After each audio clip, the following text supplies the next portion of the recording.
time zone. It's me, DjDoubleT, here and existing with some more Honkai Star Rail as we have a story to dive into and probably get it done at some point.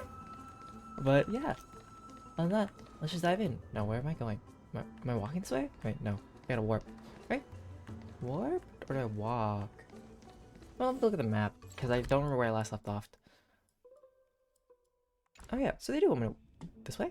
Wait, this way? Wait. Oh. Duh. I was like, wait, there's a way. Biggie! Biggie, come back! Thank you. I thought it kicked in. I was supposed to run faster. Alright, I'm wrong. Oh wait, can't walk that way. Don't mind me, dead enemies. Gonna go. But yeah, today we're just continuing on with the story, finishing as much as possible. Maybe we'll get it done, maybe not. And hopefully, if we get it done, I can do some event stuff, like the event stories things. So no crazy plan today. I think I also do Simulate Universe because that's reset at some point. I am skipping casters because I want to say for Noxa. Anyways, black monsters are twisted in form, and their life has turned to ash together with their souls. It's impossible to figure out their form when they were still alive. These are the remains of the black tide monster. It does look different than from Titankin from up close. Underneath it, a scroll? According to debate between Venerationist and New Spores scholars, most of it is legible, leaving only fragments of dialogue. Blah blah blah blah, but it's sky stuff. Angry blah blah blah. And Legend content ends there. As expected, the group doesn't forbid discussion of the sky. Debate between two scholars about the sky ships. But I also made mention of the ships when she interrogated us, a memory I'd rather forget. I'll launch this for now, but then you look, this journey won't leave us empty-handed. Huh? This way? Hello, are there things for me to find?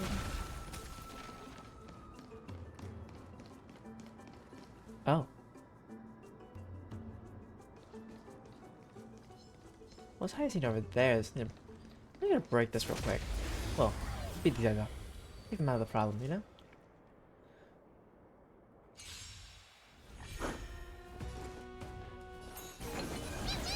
Allow me to press the root of be of your body and mind. I'll overcome the thorns. And doubt farewell. Oh. I don't think new section covered exclusive effects, so I was like, what's the G for?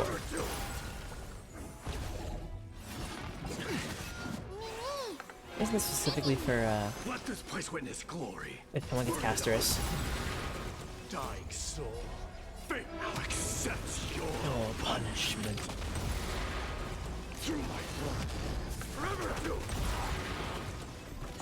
May the foul stench dissipate quickly. Watch over you. Guide you on your And path. guide you on your path. Time to cleanse the filth. Heard the Cleanse call. the filth.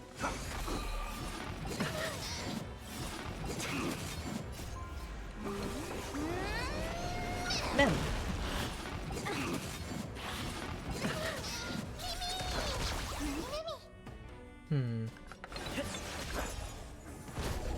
Burn it all.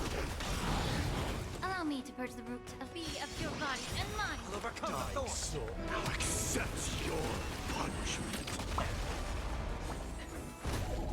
Conquer all land. At least this one hits for big damage. I like how the ult's like, it's okay. But once you got the mark and Battle. other things, Cease. oh bam. Oh hello turkey. Okay, for some reason you'd think there'd be something right there, but there wasn't.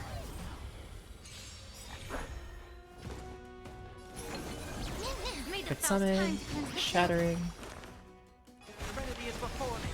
Show turn that forever onto do. you. Extra attack. Burn it all. No consequence. I'm just using the healing now. True. Everything in this world Is leading. is bleeding. Oop. For you and for you. What is next? That's Hyzine. Why is she surrounded by so many monsters? As much as faith As a Heavener, it's probably a good idea to help her out there. Really now? This is way more trouble than I could have asked for. Need a hand? Or you could sit back and watch. I can't tell if you're serious or not, but being hard to read isn't without its perks, I suppose. I'm kidding, Danny. Lend me a hand, pretty please. All right, now let's get him. What if like Donald was like, okay, you got it, bye. Just leave. Ugh, I guess I can help out. Allow me to purge the root of the Watch over you and guide you on your path. Be of your body and mind. Show me a curse. Forever do it. Dykes now accepts your Punishment. Ow. Rude. How rude. Farewell. Burn it all. Through my blood. Forever do it. This place is practically in ruins. What happened? There shouldn't be this many monsters here. The Black Tide is remarkably quick to detect the light of Amphorius. So or rather, the blessings of the Sky Priest in me, might have unknowingly called them to me. Oh. Anyway, never mind that for now. Here, you might want to have a look at this. I found it around here and thought it might be of interest to you. How so? Oh, more debating?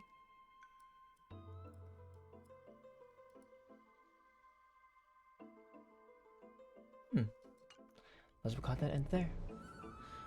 Anaxagoras. His scholar refused himself with the Corflin reason. This is new. I didn't know Professor Anaxa was researching the sky. He's never mentioned anything about it. Finon said Anaxa might be opposed to the Flame Chase journey. Might is an understatement. Anaxa has never been one to venerate the gods, nor has he ever found it within himself to put any faith in the prophecy. People have come to think of him as a heretic, even in a place as liberal as the Grove. Yet, it is also this very blasphemer that Circe's favors. Fate sure works in mysterious ways. I picked up a scroll on my way here too. It looks like it may be related to the one you're holding. Oh, let me have a look. Heisey combines both records together.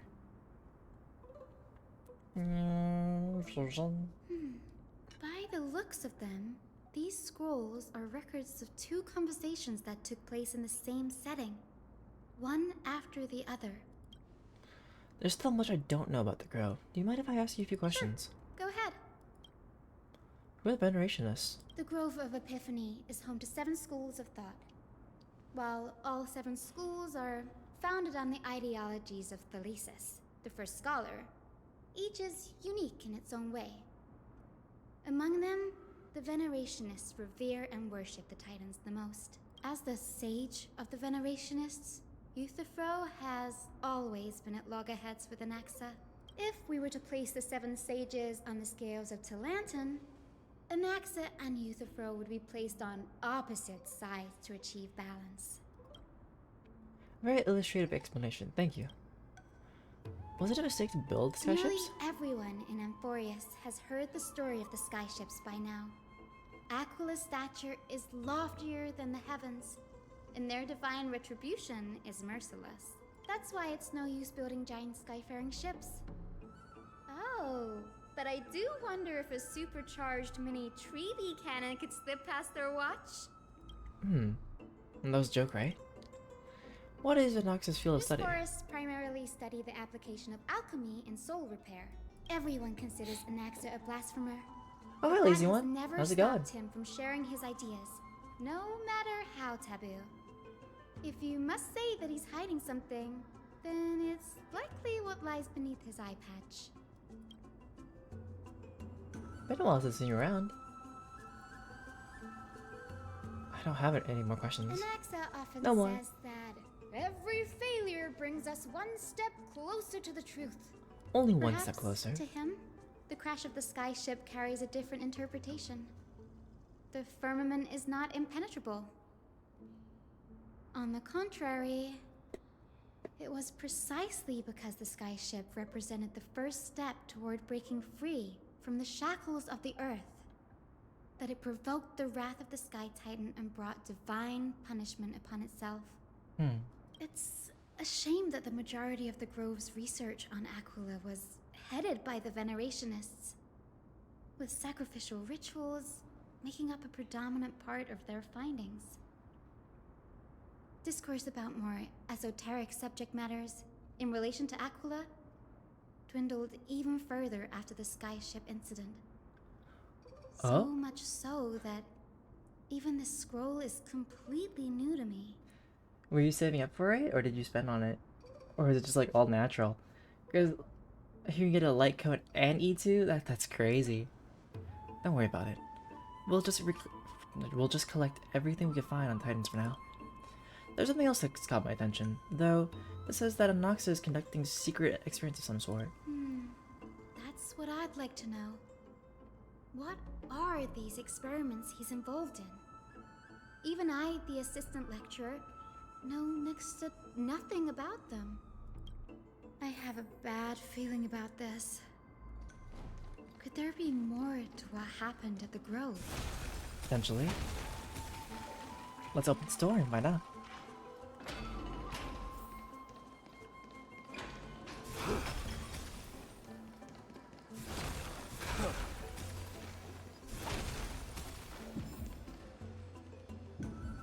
This is the Library of Philia, a place where the Grove stores its collection of tomes. Other than books written by the 7 schools, you can also find philosophical texts, ballads, and religious writings from the Outlands here. Cities that desire to learn from the Grove were apparently expected to contribute knowledge of equal value to what they sought. Wait, lazy one. Are you broke now then? From, like, getting E2 casters? Like, or do you still have Jades left over? We've had more than our fair share of hilarious episodes over the years. For instance, it's said that the Erythrocaramists once borrowed a manuscript from a certain author, but ended up returning a copy instead of the original. What's more, the original manuscript was supposedly then hidden here. Well, what's your team now? That doesn't seem like a nice thing to do. Nice? No need to hold yourself back, Danny. You can just tell it like it is. Their behavior was no different from bandits. Well, if you don't mind, did the Grove ever rob cash from criminals? You've got me there. Some said you couldn't even find a dictionary in Castrum Kremnos, so I guess they were spared. There are too many books in the Library of Philia.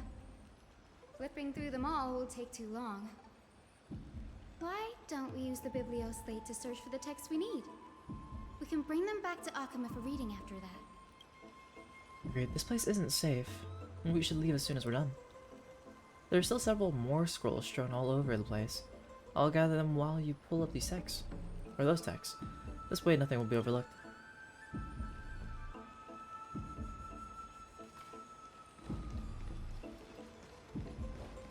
Hi, Mega Chronos. How's it going? We're reading literature. These are complaint letters from the scholars about Anaxagoras, the blasphemer. There's a thick stack of letters. Based on the dust accumulated in the perfectly intact seals, the complainee did not even bother opening them, just chucked them aside into a corner. And this is about Anoxa? I should read this. Hyacinth. You should come take a look too. Ugh, it's so dusty in here. Whoa. Are these all complaints about him? Oh? Well, what are you trying to work on in that team right now? Don't mind me stretching. I'm just stretching. I can already see what they must have written. Anaxa has no respect for the gods. His very existence undermines order in our society. They're probably all things like that.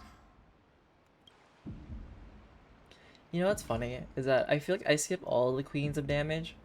Like I've skipped Acheron, I've skipped Firefly, I have skipped Castrius.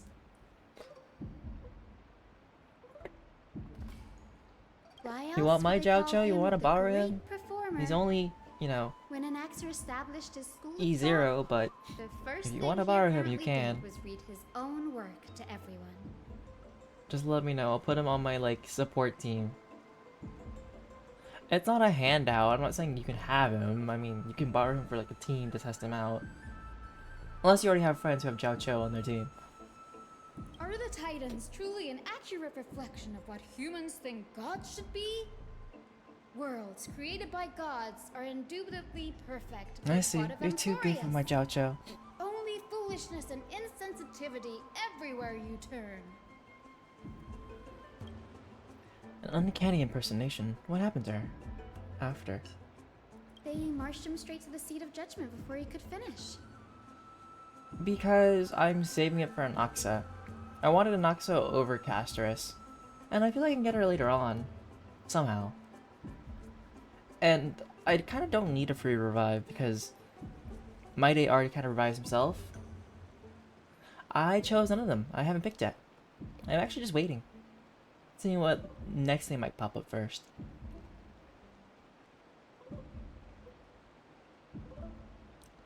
And then also the fact is like, I have so much sustain. Like, okay, so I don't really have damage, right? My Day and Boot Hill probably, and Phase Shower probably like the best damage I got. But I have Aventurine, I have Ling Sha, and then I have Gallagher if need be. But I have like a lot of like sustain as is. So I don't really have to worry about them getting knocked down. Though what he took on in the end was more of a debate Unless than an someone brings up actual like heal trial. cut. He had to address every one of the scholar's allegations, or face expulsion from the Grove. The first allegation was... Do you agree that since the Titans created the heavens and earth, so the mountains, rivers, and seas must likewise be their creations? May I ask about Japard? I feel like Japard is just like... just not as useful. I mean, I loved having Japard in the beginning, and then eventually he came, and then that was a whole other situation. Am I supposed to put myself in Nox's shoes and answer that? No. Just say no, I wasn't paying attention. I mean, aren't there better healers for sustainers? Based on the history of the Flame Chase journey, humans have the potential to take over the divinity of Titans. Anaxis said the same thing then. Needless to say, his critics didn't take kindly to his answer, so they followed up with a second allegation. You claim to be studying souls, yet you are, in fact, defiling them and committing acts condemned by the gods. Do you admit it? Yeah, no?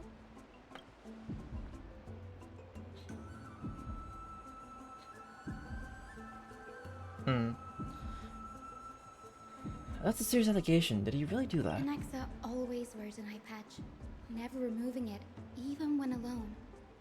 Some say he used one of his eyes as an alchemical ingredient. Every being in the world owes their safekeeping to Kifili, and this is even more so for the Chrysos heirs who have divine blood coursing through them. If he has really done something of that nature, That's fair enough. then it'd indeed be sacrilegious. I mean, it also depends on, like, what you like. Like, sure, there are metas, but sometimes I'm just like, I like these characters.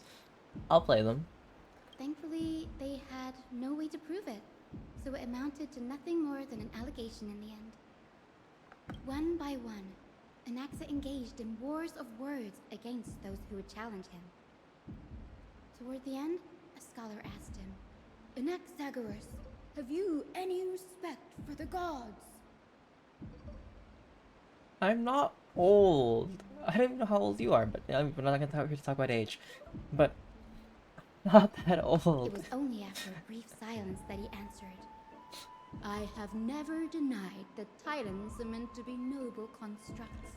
It's like the fact that in season 17 of RuPaul's Drag Race, Lexi Love is about 30-31. And then they called, but everybody else was like younger, like in their like early 20s, and they called Lexi old. And then all the other like older drag queens were like, 30's old? What am I, dust? Yeah, me lucky? Well, Hey, I still got My Day's light code and My Day, so technically I still got what I wanted. My luck maybe not here, but I can still place out curses. Yes. Unintentionally. I'm not sure how that controversy was eventually resolved. But what's for Mario and Hari certain, at both least, tested that for is me that recently, Naxa was allowed to stay in the where they grove were making where fun of he me being continued his unlucky, research, and I was like, okay, despite being regarded let me mess with as your a luck. heretic. Maybe, maybe not. I did say don't test it. By the way, this stack of complaint letters has reminded me of a place in the grove. We may find clues there that aren't on the teleslate. I'm talking about Anax's alchemy lab, hidden between the cornerstones. And whose fault was that? Oh my god, Kratos, for not being there for that situation. Wasn't mine. It was yours. Given the Grove's meticulous approach to archiving, could there really be an oversight right under their noses? It's a well-kept secret. Among the 7 sages, excluding the nominal chief sage, each has a private sanctuary where they can conduct research undisturbed in their free time. Meanwhile, the Yanqing curse is actually affecting me. I think my Yanqing is now at E2. I Even think. the administrators of the Library of Philia are restricted from accessing those places and documenting the sage's research. But with the grove in this state, I'm sure Naxa won't be mad even if we sneak into the lab for a short while. Right?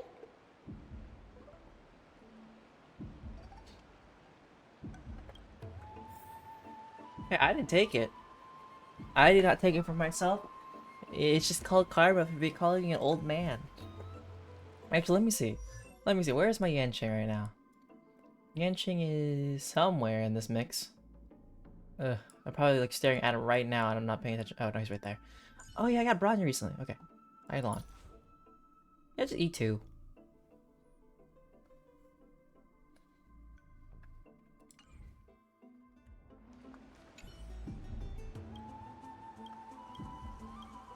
Just gonna go this really quickly. Okay.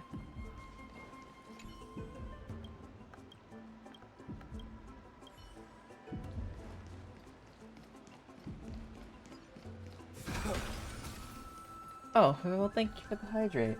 Let me actually get my water. I need water. Hello? Water will activate. Drink. Do done yet? No?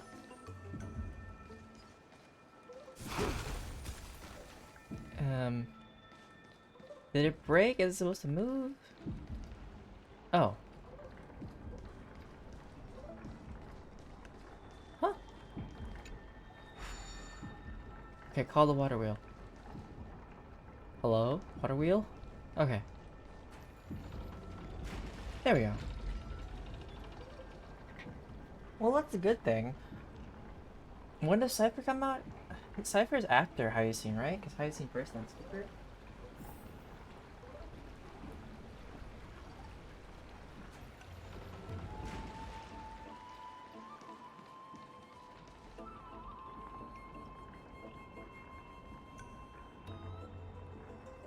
I wonder what Hyacine does, because, like, so far, like, character-wise, I don't really care for Hyacine. And I know she's gonna be a healer, as I can recall. But, like, I don't need another healer. I really don't.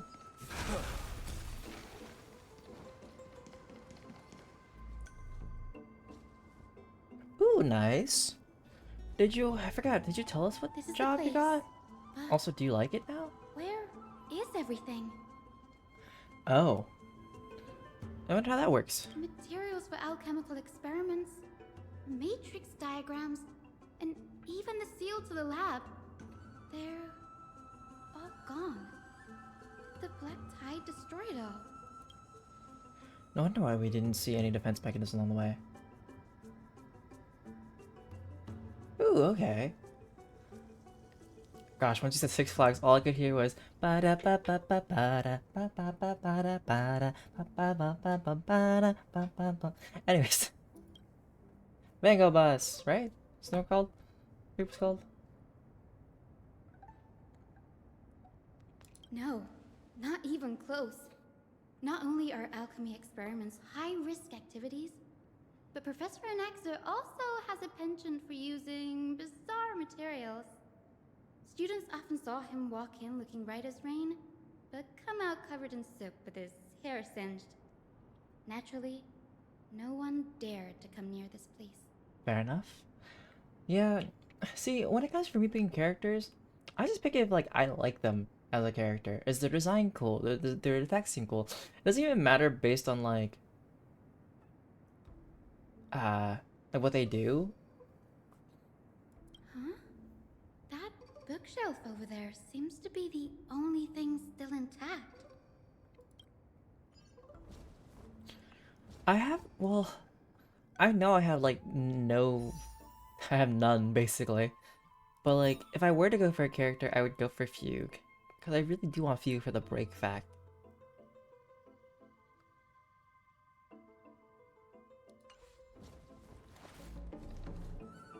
Hmm? Wait, I asked. Well, I feel like I'm having two different conversations now. Man. Well, either way, I'm not. I'm not gonna go for Hyacine, I guess.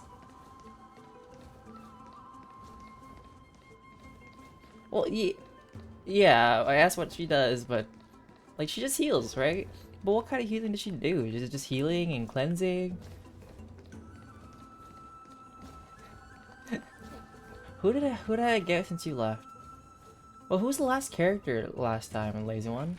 It's been a hot second, so it's like.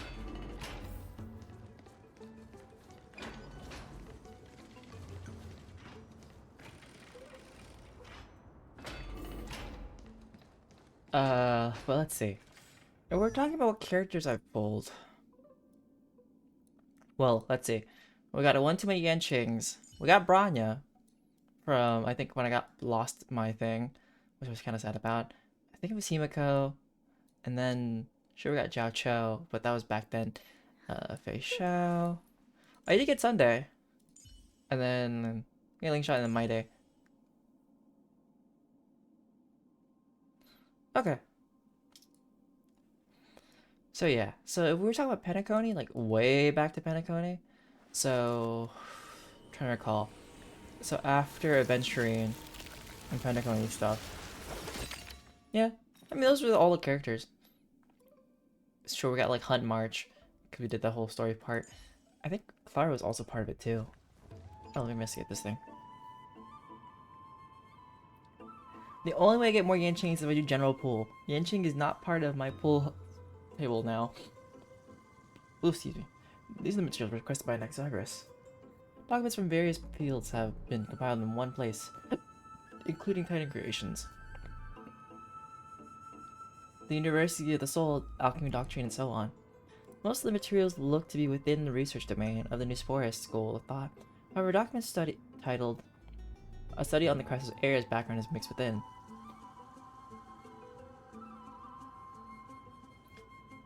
What? What do you mean the full match JT? I don't mind having that. Kinda wanna do well, I don't think My Day Sunday, Dr. Ratio and Welt would be a good team, but I wouldn't mind. I just thought it was a comedy thing. I'm like, man, I got all the imaginary men.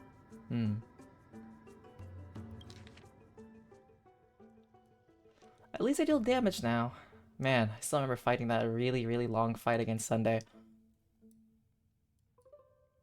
What's going on?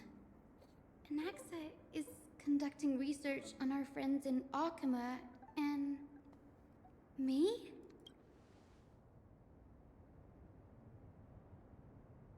I didn't get obliterated. I was. It just took forever. Creations of Titans. From the Abyss of Fate to Cash and Gramnos, I've seen many a Titan creation during my time in Forest. Life forms created by Circes can also be found in the Grove, but fusing them with human souls through alchemical means, I can't even begin to imagine. Noxa seems to hold a special interest in the divinity coursing through the Crisis Air's veins, has even conducted a thorough investigation into the hero's backgrounds. Has there been an imaginary healer yet? It wouldn't have been so strange if he had focused only on Cassie, given her own curiosity about her origins. Plus, considering that the new sporists have crafted Oh, omnipotent right. medicines capable of curing diseases, You're right. it also makes sense that he would conduct research on immortal Chrysos heirs. I kind of keep forgetting about Locha's existence. I kind of like wiped him from my mind sometimes. I'm like, oh yeah, that guy. But now, it seems Anax's objective was never to create medicine, but to identify the origin of the golden blood and figure out its inner workings. Noxa's research. Through alchemy, Noxa aims to refine the golden blood in the Chrysos heirs to a degree of purity equal to divinity. This must be what he means by close to true purity, but creating both Titan creations and human bodies materials to be used in alchemy experience, that's rather extreme. Danny, look at this. I have a bad feeling about this. These documents appear incomplete, judging from what's left behind. The important alchemical formulae have been taken away. While the author's reasoning remains, the previous approach has flaws. Fusing human souls with the Titan creations does not purify golden blood. Even pure Titan creations are contaminants to the Chrysos heirs' golden blood. I wonder what the first imaginary remembrance will look like. Even pure Titan creations are contaminants to the Chrysos heirs' golden blood. Soul fusion between humans and creations merely repairs impurities of the soul or maintains their connection to dying souls. While creation myths tell us that Chrysos heirs and other creations were all made by Titans, their nature differs fundamentally. Titans' creations are no intermediate products of an alchemical process, and the Chrysos heirs are closer to the Titans than the creations. In other words, I should not have considered the Titan creations equal to Chrysos heirs. The hypothesis I should focus on is one pointed towards the Titans themselves. Such rare cancer study, Titans demand a meticulous selection of research subjects. Living Titans prove impossible to restrain, and dead Titans offer no insights worth pursuing. But dying Titans, they are the perfect research subjects. Only by understanding the fundamentals of creation can we ensure perfection at the moment of everything's birth. Through my own hands, will melt the Titan and reach the true essence of the soul. My biggest fear. It's come true. After going through his notes, I think I can piece it all together now. Anaxa was carrying out experiments on soul transmutation. Do you mean he's trying to reconstruct human souls alchemically? Yes, this is what he was secretly conducting research on. Something he had to keep hidden from others. Compared to his public speeches, this is the real blasphemy. Oh, I just thought of something. What's wrong? Do you remember when the Black Tide was approaching? The Grove had planned to send Cersei's core flame to a safe place. But an accident happened along the way, and Anaxa lost his life in the process. That's what I hear people talking about, because I haven't played... Well, I don't play Genshin, so people could mention like Barbara, or other games. Sorry, whatever game Barbara's from. But Cersei took over his body and resurrected him, which led to the situation we're in now. That's right. But what if Professor Anax's fusion with the core flame of reason wasn't an accident? What do you mean? Put yourself in his shoes. Knowing that the Black Tide was closing in and your time was running out, what would you have done? I put my theories to the test no matter what the cost. Exactly. When the Black Tide came, the true reason Anaxa headed to the Luminary Throne was to transmute and fuse himself with the Titan's core flame. Did he succeed? No. Judging from how he reacted after the event, the results came as a surprise. Maybe he failed to consider the possibility that Cersei's would make a similar decision. The manuscripts detailing all the alchemical formulae have been taken away. His research is still ongoing. Could he have taken them for other purposes? Like what? There's only one Titan left in the world now. No. No way. To conceive an entity of perfection, one must first understand the principles of creation. If Nox is in Akama now, then that means... He's after Kefali. Is this bad? Is the world about to crumble in front of us? Sir, this sky above us, it's not real, is it? Of course not. This is just an image from a projection device used for educational purposes. A simple trick. It's like, oh, the world exploded. Well, that's the end of the Trailblaze here in The Amphorius. day-night cycle has been lost to this world.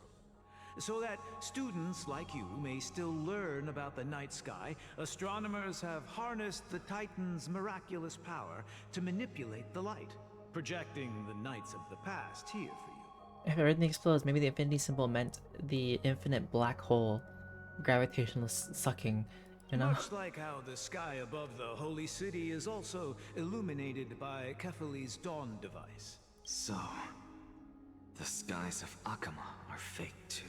You mustn't conclude that, Inoxa. You should know that only a child would expose a trick and be proud of it. Often people know more than they let on. Could let on. They simply choose to feign ignorance because they have no other choice. Then they're just deluding themselves. People believe in Kefali's tale of Genesis, accepting wholesale whatever the priests preach. But we're different. We've already walked out of the firelit cave of ignorance. We have already realized that we live in a world where Titans make the rules. Even when we look at the sky, we're only seeing what they allow us to see. Rather than gazing at this mockery of a night sky fabricated by them for the rest of my life, why shouldn't I be the one to take control of the projection device instead? So much time has passed since you sowed the seeds of doubt in my heart, child. Many a night, I find myself penning down all my theories and wild ideas, only to burn them to ashes when I open my eyes in the day. He's like, when I sleep, I think about all the doubts and have trouble sleeping. Then when I wake up, I burn all those doubts away and then don't think about it. Why? Cool. Because we'll face death by burning if word gets out? As a sage of the Venerationists, my soul has already become inextricably linked to the great tree. Every word I say and every move I make is certain to influence every leaf, every branch, even the tree itself. But above all else, my days are numbered. Instinctively, I have my doubts about the golden blood and the human soul, yet I have no means of verifying them. The golden blood in my veins is woefully thin, and I am loath to waste what little time I have left obsessing over a hypothesis that cannot even be proven in the first place. But I can, sir. I can do it for us. The time is right. Give me all that I need, and I shall accomplish this grand feat on your behalf. Every time I read Empedocles' name, I'm just like, Empedocles. You're right. I shall do just that. In the next meeting of the sages, I will spare no efforts fighting for the rights you deserve. Go. Establish your own school of thought. Find out what we are. Become the one who conquers the ultimate truths of the world. Child Or of this world only. humanity, you didn't go to such lengths for an audience with Kefali. Just ask him a few questions, did you? I'm gonna go, I got a math star? Star? What's a math star?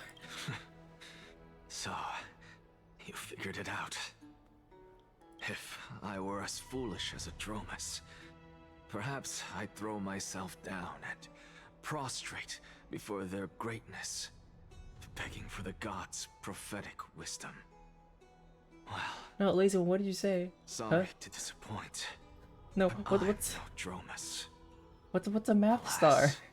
I am a human, standing tall on 2 feet, possessing both intellect and pride. No, I'm just confused by what you said. Before such power, does it make any difference whether you're a human or a Dromus? I'm sure you're familiar with the story of the Styxians. When the Oh. raging waves threatened Are we gonna to visit the swallow Death them, Realm soon? they didn't just give up and become sitting ducks. No. They constructed a dam that kept the roaring tide at bay, chaining down the mad Fagusa. They call me a blasphemer, Circes. But that doesn't mean I deny the existence of gods. Oh. It's just... Yeah, I've never heard of that, but okay. Well, thank you for being around, and I won't say have fun with that, but good luck with that. Because I have never heard of that before in my life, so I'm just like, Star? Okay. I legit thought you were referring to Anax. I was like, okay. Yeah. Anax, I gotta go. I got a math star to do. As I see it, Titans are simply a force that mankind has yet to find a way to tame. Damn. Oh, if power that rivals the Titans is what you crave, why not conform to the prophecy and brave the trial? Why stop at harnessing the power of the Titans when I can do so much more? The source of life is what I wish to grasp, to understand what makes up the soul, and to learn what we really are. Thanks to you, I've had the chance to personally verify, in more ways than one, that the soul indeed ceases to exist in death. But where there is death, there is life. And where there is an end, there must also be a beginning. How then is a soul born? That was the only unknown variable left in my calculations. And by the sound of it, you have already formed a conjecture. No, I have already drawn a conclusion. In my journey unto death just now, I finally saw the answer with my own eyes. Professor Anaxa, I'm here. His life hangs by a thread. I must ask you to refrain from taking any unnecessary steps. Of course. I'll bring this to a conclusive end, and give you the answer you so desire. However, in accordance with the principle of equivalent exchange, I must also demand from you what I need. As you wish. Don't you care to know what the price might be? It's a matter of uncovering the truth about the Death Titan and his survival. This may be the only time I can ever save someone's life. There is no need for me to think twice. I see. In that case, Let the show let the show begin. I've never heard that line before. Indulge me. Oh. Am I correct to say that you intend to prove Thanatos' whereabouts and prove the nature of our existence now? Before I begin, I must confess I had been stuck in a cognitive trap all this time. As unrelated as these two propositions may seem at first glance, they are in fact logical equivalents. They are merely two different ways of telling us about what the soul is at its core. The reason I say this is as I've mentioned earlier. The answer was hidden in my journey unto death. Anaxa, you were in the Netherrealm? Yes, I am but a living dead man now. But that's not important. What truly matters is, I overheard a conversation between heroes. That's not all. Remember how I said you were a part of that conversation too, Circes? And I've told you that I have no recollection of such an event. That was likely just an He's like, illusion what are you conjured talking up by about? the mind of a dying man. Of course you would remember. Because that wasn't you. That was Calypso. One of the 7 sages of the Grove. Calypso? Oh, that's the name I made up on a whim when speaking to this girl. How do you know of it? And surely you jest. I wonder if Calypso and Naias were Don't you like think I, of all people, Christ's would heirs know if before that they were the Christ's name of one of the heirs. 7 sages under the shade of my tree? Don't you claim to know the Grove's past like the back of your hand? It seems you've lost even the memories seared into your soul. Use your head, Circes. Since all of this took place in the realm of the dead, it stands to reason their likenesses are of souls from the past. The living cannot step foot into that world. So who could they be? Think about Calypso. Why does she share your likeness? Yet you have no idea who she is. The answer is evident, is it not? Is it not? Those fallen heroes are the mortal incarnations of the Titans before Oh. their ascensions to godhood. The gods aren't master creators born out of thin air, and they are no different from humans, because they all evolved from one. Does this answer disappoint you? Yes, because you've answered nothing. Sometimes If the I answer truly leads to more was questions. once human, as you claim, Always. then where do the children of humanity come from? Even on the off chance that you speak the truth, this brings us no closer to grasping Thanatos' whereabouts. How are we to find them? I knew you would say that, but it matters not. I know what I'm doing. Actually, why don't we have this supreme being standing before us tell us everything? You can revive a Titan? Humans cannot return from the dead. Neither can gods. But all we need to do is look at this from a different perspective, and the problem will resolve itself. The solution is simple. Just like what you did to me. What's he about to do? If I'm reborn as Kefali, I can rebuild the world and all within it as they once did. Simple, is it not? But if he fails?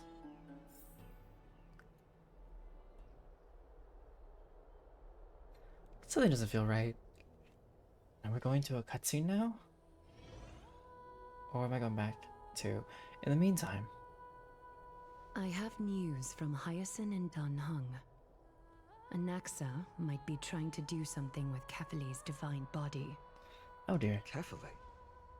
But what could Anaxa want? Is the Council of Elders going to sit around and let such a sacrilegious act unfold? That is not possible. He is indeed the great performer, capable of fooling anyone and everyone with his tricks. I'm sorry. No Doesn't need feel for like a guilt, great for performer. this is good news More like just to a man of us. science. The Council of Elders knowing has the way found to reason themselves between a everybody. traitorous ally. Anaxa's ambitious desires will be something we can exploit. What we should be doing now is to keep our eyes peeled for whichever trickery Kynus is up to, and react accordingly to thwart her plans. Alright, let's thwart her In plans. Akima's political center, the Demigod Council holds just as much significance as the Vortex of Genesis. Someday. Someday, after my duty is over, this site will take the place of the battlefield where you hunt gods. Become the next challenge you ought to overcome.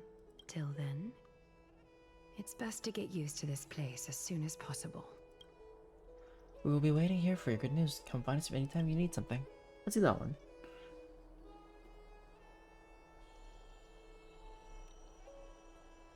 Preposterous! The Christos only have their standing because of the Council of Elders. How dare they trample over it?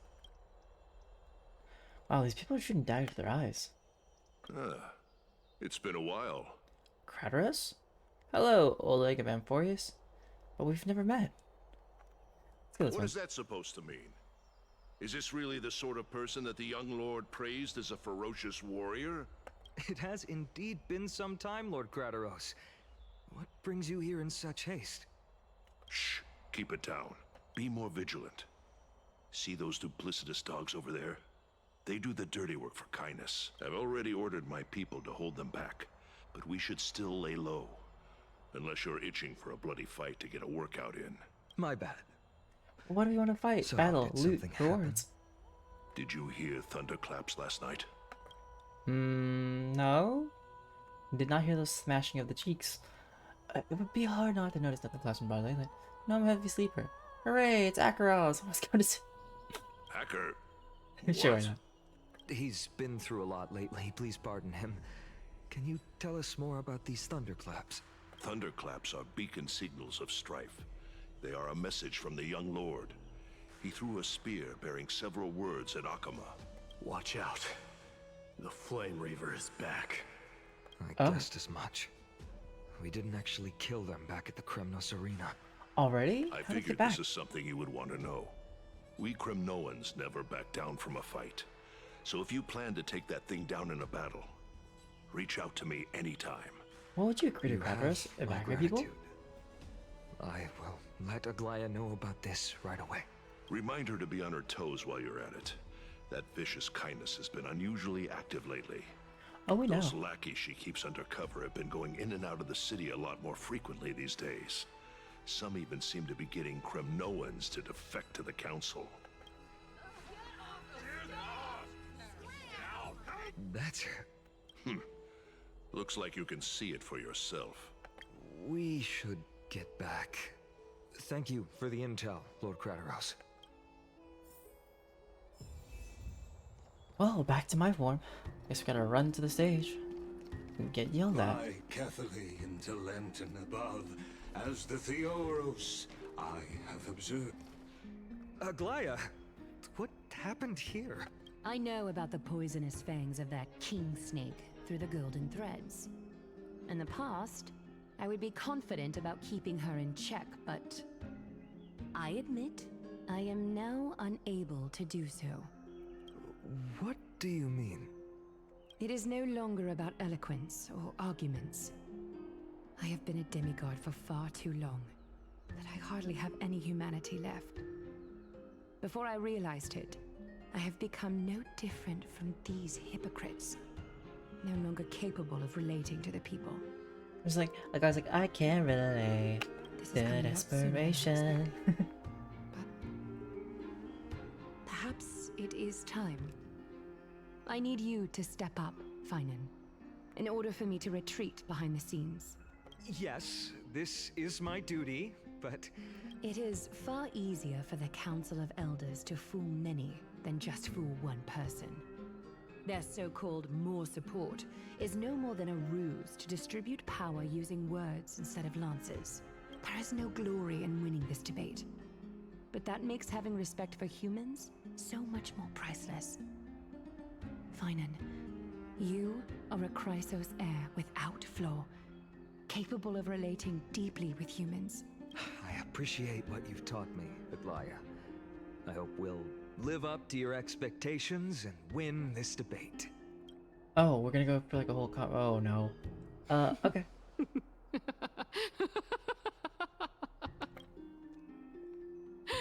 Oh, you've done well, Lord Calictus. Let me take over and personally close this debate for today. No. How about no? Denied. Dearest counselors, We want to fight the other person. We let don't know it who be they are. known We'll that fight I them. sorely miss the blissful times portrayed in lyrical poems. Back then, Amphorius was home to nearly 1,000 cities, each with their own local faith, while gods walked the earth and shared close bonds with humans. Yet, in the present, people from all over are forced to leave their homeland to seek refuge in the holy city, where they hope to rest under Kefali's protection. All of us have long been in the same boat, with no way out of this plight. We didn't have a choice in the past, but now the Council of Elders brings to the table a new possibility. All I have left is one question for you. Only one? Okay. Would you rather strive toward the unheard of Era Nova, or return to the prosperous Era Chrysia of our past? Make your choice. Now, which of the two would lead mortals to an ideal future? No hesitation, I stand by Aranova. If it's possible to bring Chrysia back, well, why would you want to shift to the past when we have to move forward? Just go forward. Right? Aranova is a path of salvation that God promised. We shall not have doubts in the blame chase journey. We all know that Era Chrysia is a thing of the past, Lady Kynus. Please, enlighten me. How does the Council of Elders plan to turn back time? Let the three Titans of Calamity be born, and Era Chrysia is nevermore. but bring demise to those titans, and Erechrysia will descend upon us again.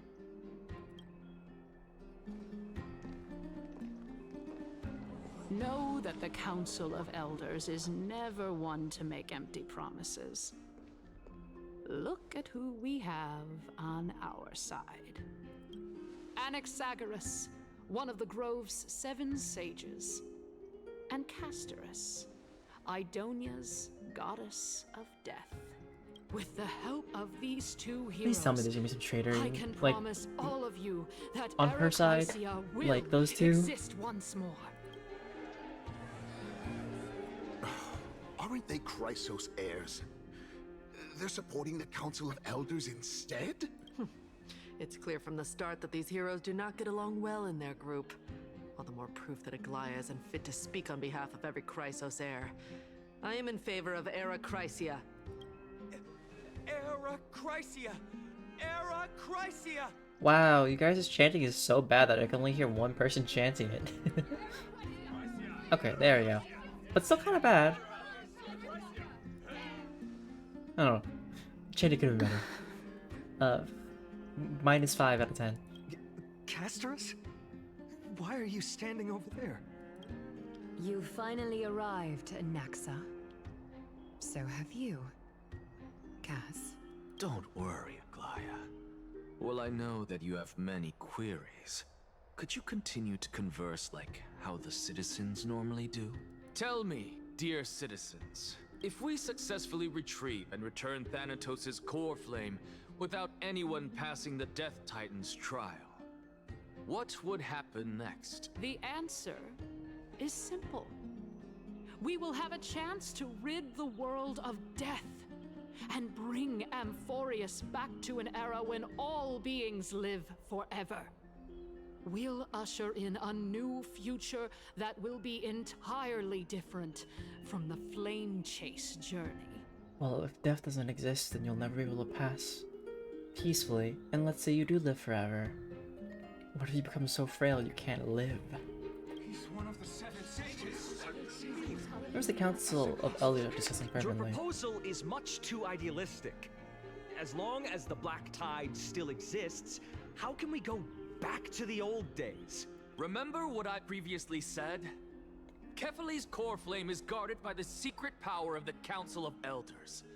Plus, Fagusa's water curtain will be able to block out any external perceptions. Tell me, dear citizens, have any of you ever seen even a glimpse of the threat that this person is talking about anywhere within the walls of this majestic holy city? But this place will become the Flame Reaver's target sooner or later. Isn't this just survivorship bias? Let's go down. If we eliminate death, then there's no need for us to fear that Flame Reaver. But right? if death doesn't exist and you do get gravely injured and you heal back, would you prefer to be tortured forever? I mean, hey, if that's what you're into, I'm not here to judge it. Citizens, let's loudly sing the blessed hymn. Oh, beautiful old world, where are you now? Oh, legendary Erechrysia, return to the mortal realm. After the destruction of the 3 Titans of Calamity, the Flame Chase journey will have to end. Erechrysia! Yes! Yes! It has to end! It has to end! This is bad. The masses are now totally riled up. Angry Anaxa, Max. pray tell. Everything that you've mentioned hinges on the premise that we can find Thanatos' existence, right? Thank you, Lady Aglaya, for still caring about this city. However, dear citizens, we are truly fortunate and blessed. For Castorus, Idonia's goddess of death, will surely find Thanatos under my guidance. What? With that, I solemnly promise that the core flame Lady Castorus brings back will be personally managed by the Council of Elders. Thereafter, if we are able to garner the support of all of you at the Citizens' Assembly, we shall spare no effort in ensuring that the Erechrysia will return to our world once again. Members of the Council of Elders are cheering in excitement.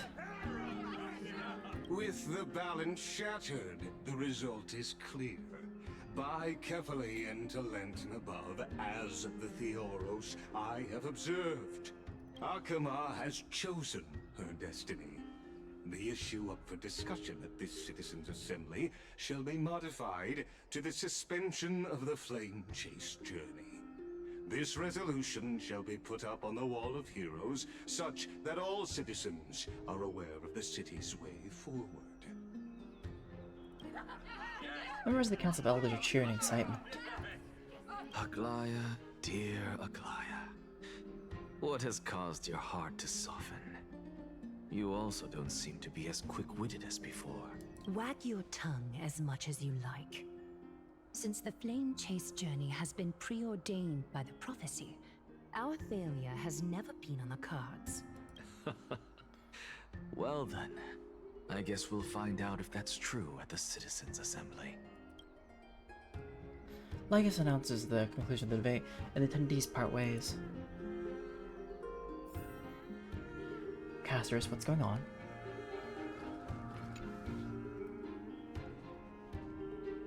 Well, it seems that when I sent you to look for Anaxa, I unintentionally facilitated your partnership with him instead. My apologies, everyone. I know that you have many questions to ask me. I will answer them to the best of my knowledge. In that case, please tell us as much as you can. What happened when you went to look for Noxa? Hold on, I'm not ready. In actuality, he showed me a past that was both long and heavy. The reason I say this is as I've mentioned earlier. The answer was hidden in my journey unto death. Anaxa, you were in the Netherrealm? Yeah, you were in the Netherrealm? How so? Yes, I am but a living dead man now. But that's not important. What truly matters is, I overheard a conversation between heroes. What did you guys speak about? I went to Caster's point of view.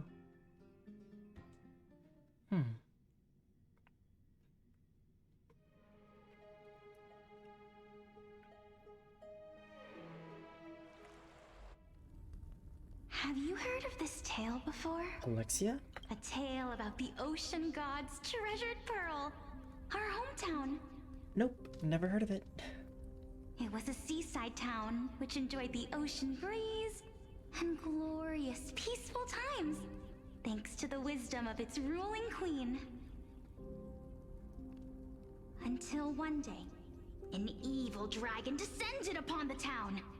Its wings were large enough to blot out the sun, while its claws were sharp enough to rip the waves apart.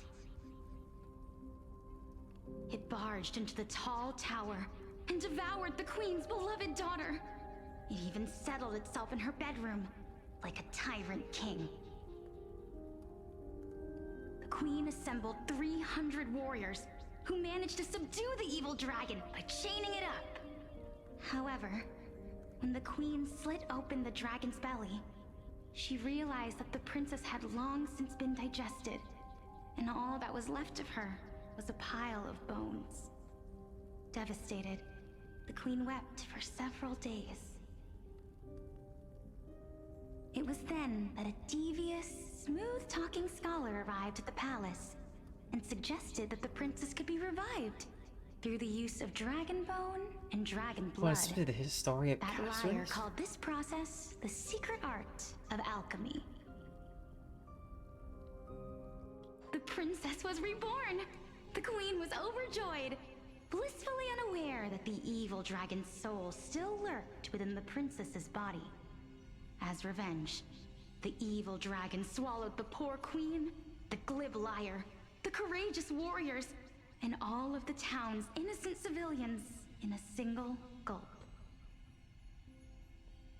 Worse still, the souls of the deceased were refused entry to the Netherrealm because they were filled with regret. Forced to roam the mortal realm, These resentful souls ultimately converged into a river of souls that would not retreat for a long time. The terrifying death had consumed all. Thereafter, our hometown fell into ruin as well. Until... Until? Never mind. Actually, I don't know what happened next either. Oh my... It Looks like he has a seems that wheelchair. you still like to whet people's appetites even after all this time, Pelixia. So, according to your story, this is how I used to look? It's practically a mirror image. And yet, what exactly is this? A miracle that I created with alchemy. As for what it is and how I was able to accomplish it, I'll keep the answers to myself for now. Oh, my goodness. Is this cliffhanger really necessary? Quiet, Titan. Continue to enjoy this splendid play, and the truth will naturally reveal itself. Dragon, huh? I've heard this legend before. In that case, what do you think of it? I think that this so-called alchemy was a tenuous analogy added to the story by future generations. After all, you've never heard of a tradition of alchemy in your hometown before, have you? Indeed. Before I left home to pursue my education, I never even knew that anybody was looking into this area of study. Therefore, we can just treat this tale as a fable told to young children. A fable, you say? If so, what moral is it trying to impart to the kids? I guess it might be the concept of equivalent exchange? Oh? I thought the moral might be closer to something like... Hunter of the Dead? What? At a loss for words? No, I merely realized that we're both thinking of the same principle. If life is priceless, then there is hardly anything else in this world that is of equal weight to it, right? Indeed. As expected of the wisest scholar in the land. You flatter me. Why don't I ask you a question as well, as a form of equivalent exchange? Of course.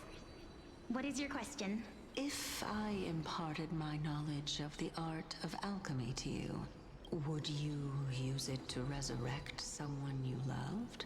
What? What kind of strange question is this? I got it. You're just trying to get me to tell you whether I like anyone, right? Do you like anyone, I guess? Just trying to figure out. Let's just leave it at that. That was rude of me. How rude could it be? Yes, I would. Oh? Death is inevitable. In the days to come, I'm certain that someone whom I cherish deeply will leave me for good, if such a mighty power really existed. I think I would use it without hesitation. After all, you, me, and the rest will all have to face that fateful moment eventually.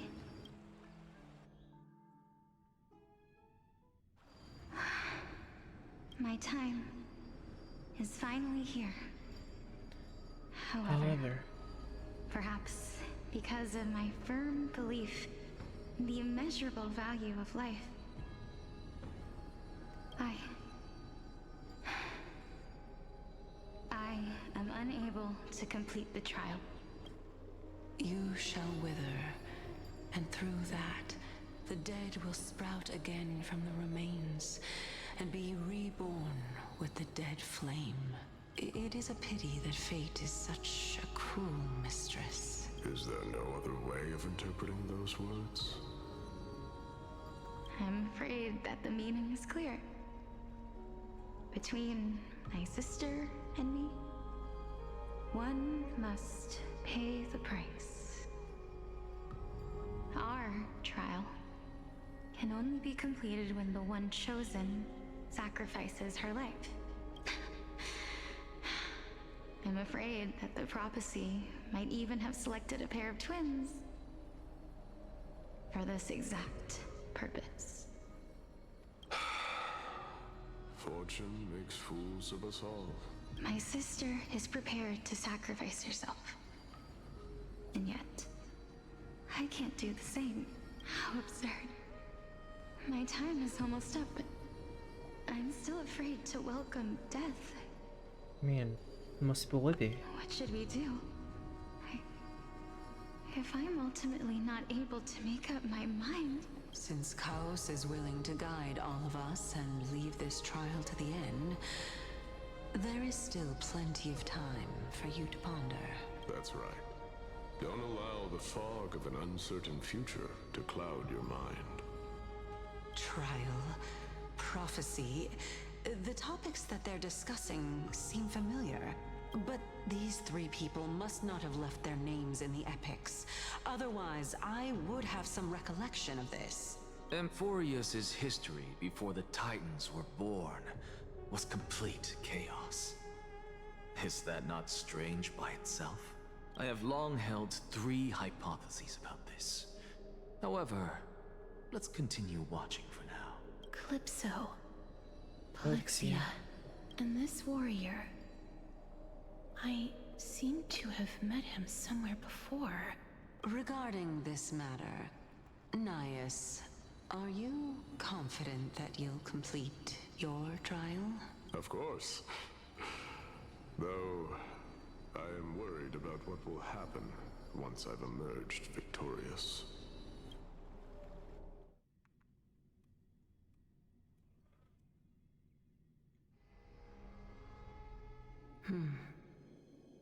Looks like you have made up your mind.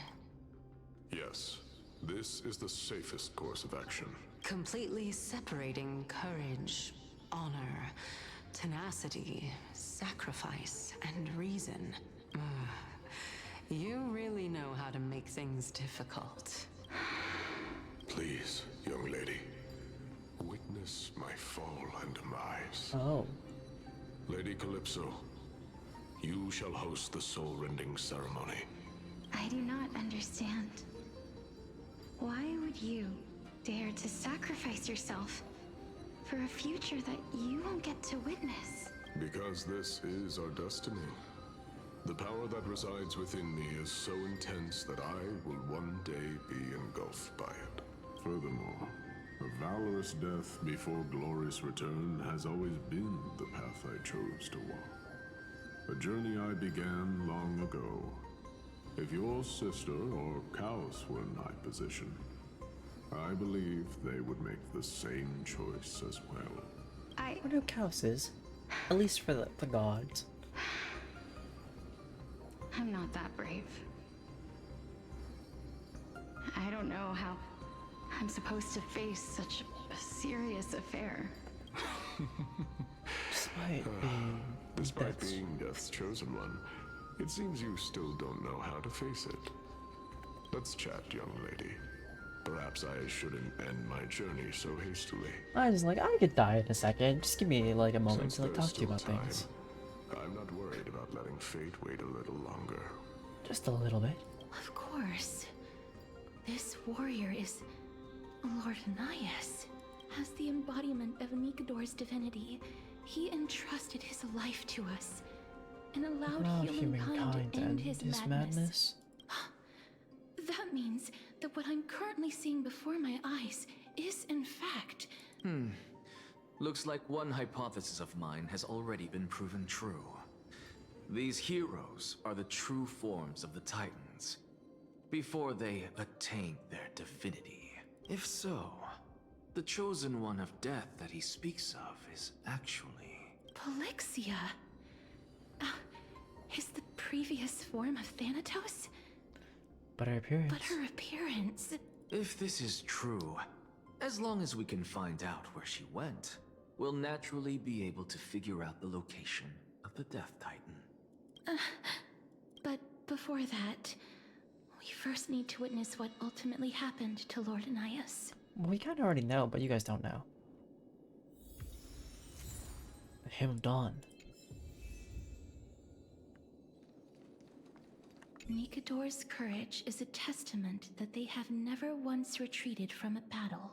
I've heard that these words are still engraved in Castrum Kremnos even today. It didn't occur to me that they were actually part of an alchemical formula.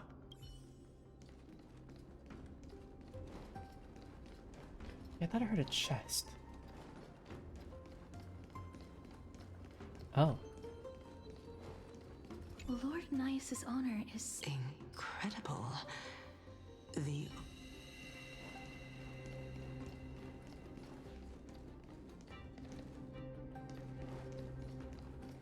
Yeah, why do I hear a chest?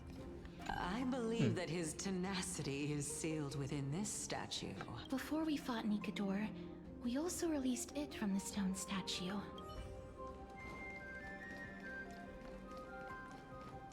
Sealed within this statue is a... They use their own body as our city walls, keeping out and protecting us from the pervasive spread of madness. They are acutely aware that if the end times were to arrive, there would be nothing left in this world to conquer. Honor, Courage, tenacity, tenacity, sacrifice. sacrifice. And finally, the only thing that remains is reason. Cheer up, young lady. There is no need to shed tears over a glorious death. All farewells in this world are sorrowful, Lord Nias. No, young lady.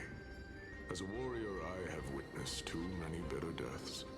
But now, all I feel is peace. I did not know until this moment that mortals could live their lives in such a way. Although only a sliver of your soul remains, you remain so optimistic. Or maybe the truth is that you aren't able to feel sorrow anymore. To be honest, I don't know either. But I am certain of one thing. This is not an acceptance of death nor apathy toward it. It's not even a feeling of despair. I am just enjoying what remains of my life to the fullest. Enjoying? Indeed. Along this journey that we've taken together, not only have I changed the world, I myself have also changed in the process. And now I have reached the journey's end. When I look back and see the grand epic that I've personally written, how could I not revel in that fact? But when you depart the mortal realm, won't all of your accomplishments be reduced to nothing? Separation and death are two sides of the same coin. Reconciling this doesn't come easily for a mortal. Finally, let me recount to you a story of mine, young lady. The first time I returned from the battlefield, I felt extremely hollow. The calamity had devoured everybody on the battlefield but me. When I returned to the city alone, the citizens held a banquet for me that was far from pleasant. I felt as though I was still on the battlefield, and the person who had returned was nothing but an empty shell. It was late into the night by the time the banquet ended. My head still reeling, I returned alone to the barracks. On the way back, I encountered someone. It was a crazed scholar looking at the night sky and muttering to himself by the side of the road. Although I tripped over him and fell, I wasn't angry in the slightest. And maybe because I saw myself in him, I inexplicably asked him a question. I wonder what the question is. Do you think that it'd be better if we just died on the roadside like a couple of stray dogs? And the other guy probably said no. To my surprise, he shrugged his shoulders and sighed. To someone who is currently experiencing death, dying and living afford the same amount of bliss. Now please go away and don't block my starlight. Are you trying to say that there is no difference between living and dying, for they are both journeys that lead toward death. That's exactly what life is, and death is, but a scale to measure how valuable the journey was. Journeys and epics are only glorious and magnificent because all things eventually fade to dust. Therefore, young lady, don't detest your fate. Instead, willingly and respectfully embrace it. The embodiment of strife telling me about the majesty of the world. Indeed. I believe that when the fated moment eventually arrives, you will be able to understand my words. It is time for me to knock on death's door. I will set up a long table at the end of the road and humbly await your arrival. When that moment finally comes, let us drink and be merry then. I knew this day would eventually come.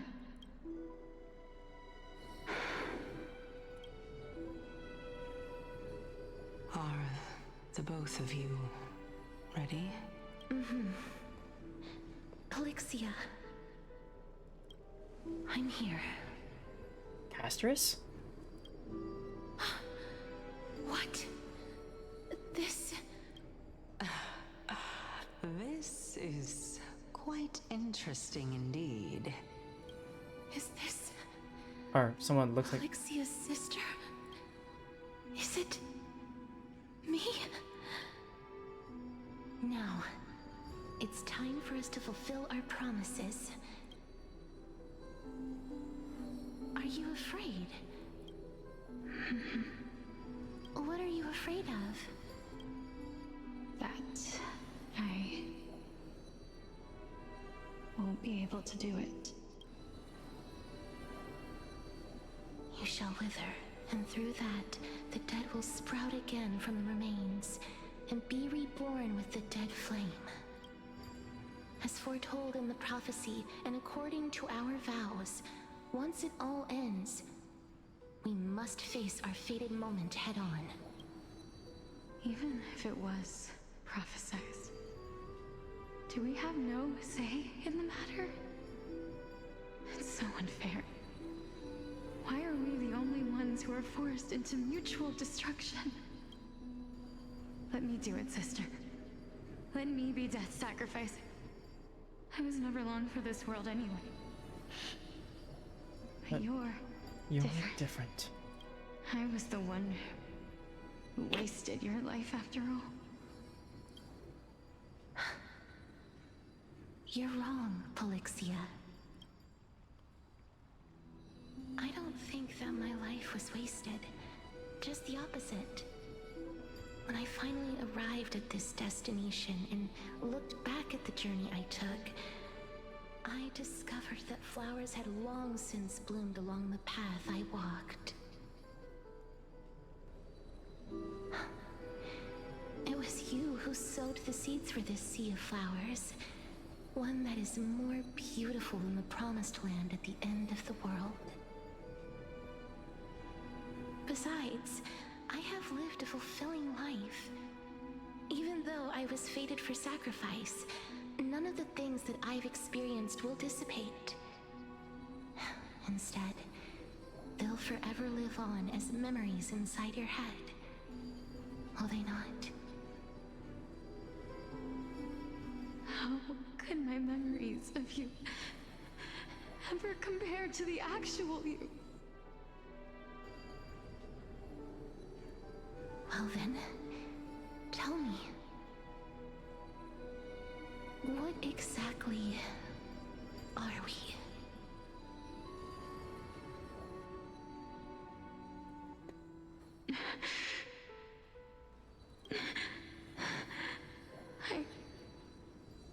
I don't know. I don't know either. But regardless of what the answer is, regardless of how we're shaped by others, or even by this world, ever since we were born, the fact that we existed was predestined, and nothing could erase it. This is why I will always, always be by your side. Aw. We're twins, after all.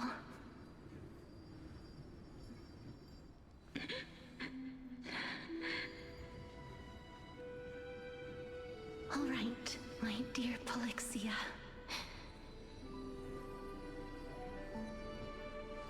It's time to extract my heart and light the flame of death. After that, use it to plant the first bud in the prophesied new world.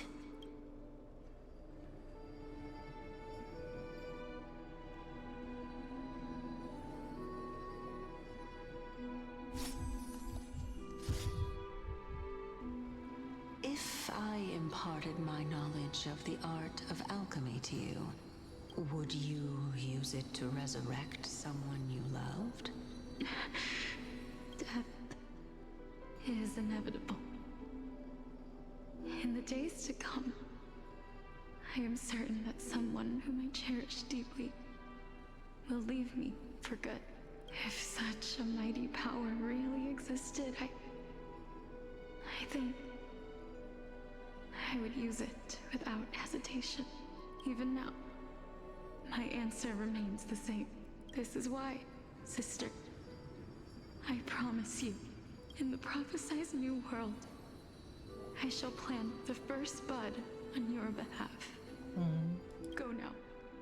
Return to the ocean god's treasured pearl, our hometown. I shall open wide the entrance to the nether realm and grant you a second life. The living beings on this earth shall respond to my call and lead you to the sacred daylight. Remember, do not look back on the land of the dead, and do not stop moving. In the new world promised by the prophecy, march toward your new life.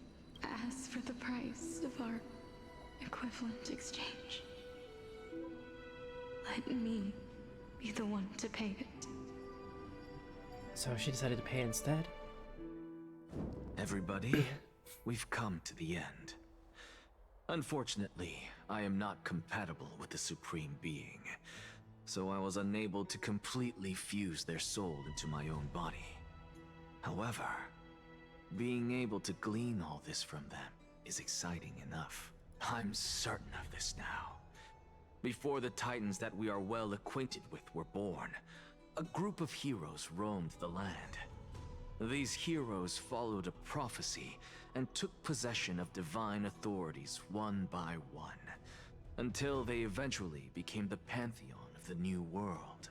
Just like the flame chase journey of today, Amphorius's history is cyclical in nature. What a startling revelation. This means that the demigods, who bear the core flames, will also become the new titans at the world's end. Thereby Shaping a new world? I believe that this is the truth behind the Era Nova, as mentioned in the prophecy. This is utterly unbelievable. Besides, those twins in the past, even if they really are Thanatos, their whereabouts are still unknown even today. Are their whereabouts truly unknown? Didn't Polixia mention that seaside town? The birthplace of alchemy in the tale of the dragon. In our world, there exists a city which perfectly matches that description. Styxia. But the people there worship Fagusa and bear no relation to Thanatos. I have also never been to that place, as in the time of Idonia, it had long turned into underwater ruins. Kind of is underwater ruins? Take this. This is... the new Sporist masterpiece, the Philosopher's Stone. It was made by transmuting all of the sages' wisdom into a single entity, with their flesh and blood as its foundation. Oh. Remember? I've mentioned before that the art of alchemy is all about conversion, tempering, and ascension. This process also applies to the pursuit of truth. Regardless of how unbelievable this sounds, the truths of the world have been refined from the impurities. Think about the story of the dragon. This stone will lead you to your real hometown, allowing you to reform the door to the Netherrealm and discover Thanatos' fate. You still look as confident in your victory as ever. But what if your conjecture is wrong? Simple. I shall merely admit to the entire world that my experiment was a failure. However, my line of thinking will not fail because I have already planted the seeds of doubt into the hearts of the masses. Actions speak louder than words, Castoris. With the assembly about to begin, don't forget the promise you've made. I've already searched for so long. I'm willing to try one more time. While we converse, his life is also slowly slipping away. But before I leave, I have another question. What exactly did we witness just now? That was the world imprinted in Kefali's soul. If we are to prove its existence, you must take the final step. Go. Go. Do not disappoint me. I understand. Hey, child of humanity. Don't get antsy.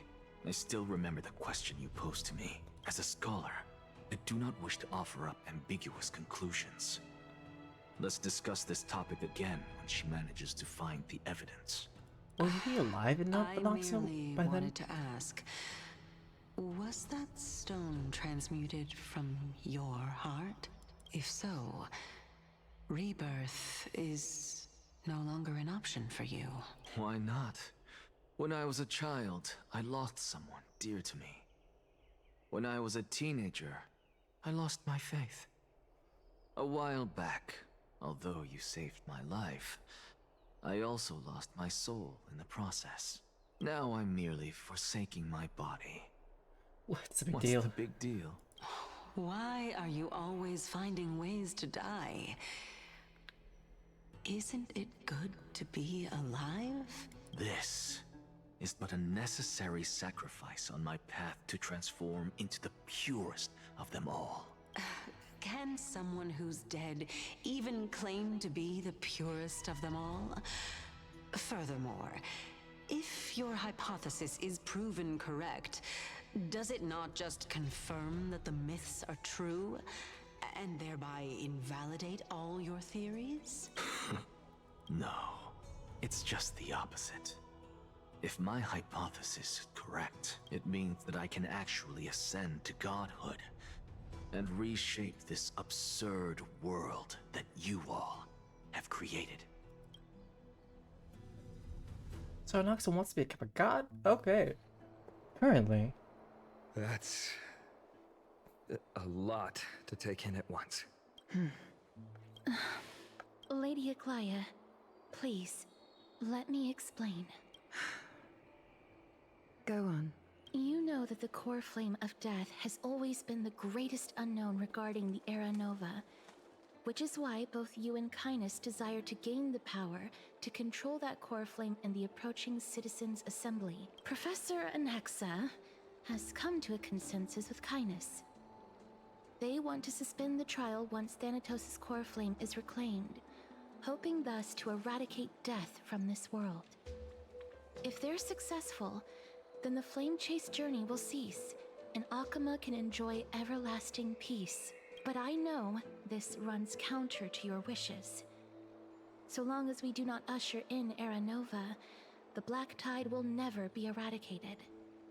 Even with Lord Mighty on the front line, and the Black Tide not posing an immediate risk, the danger nevertheless remains. Honestly, it's difficult for me to assess the pros and cons in this decision.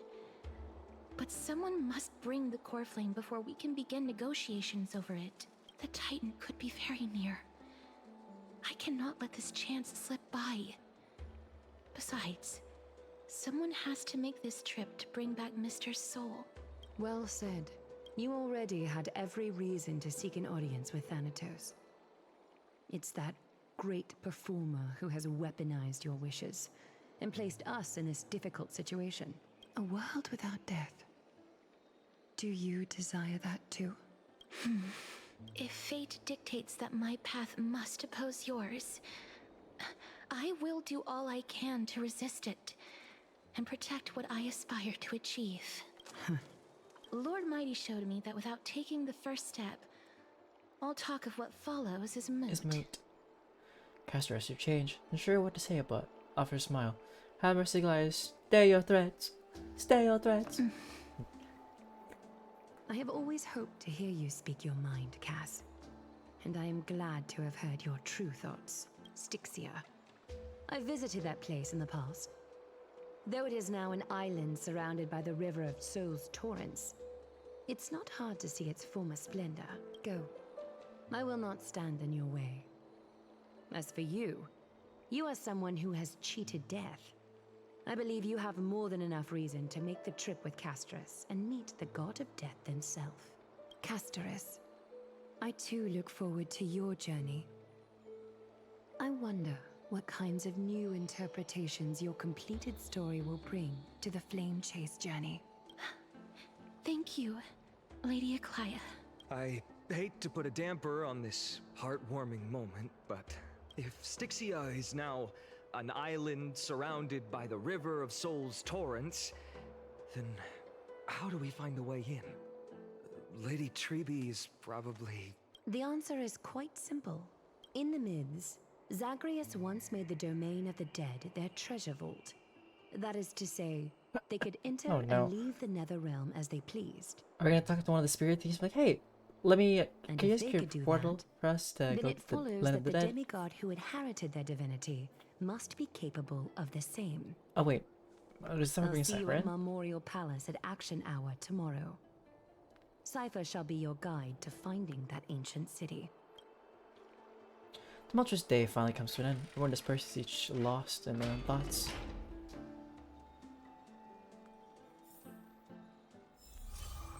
Don Hung isn't back yet, huh?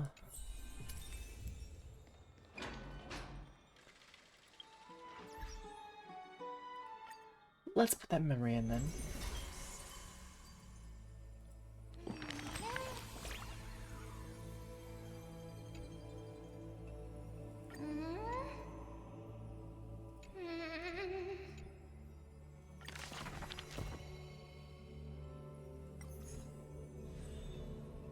Come on. Into the book you go.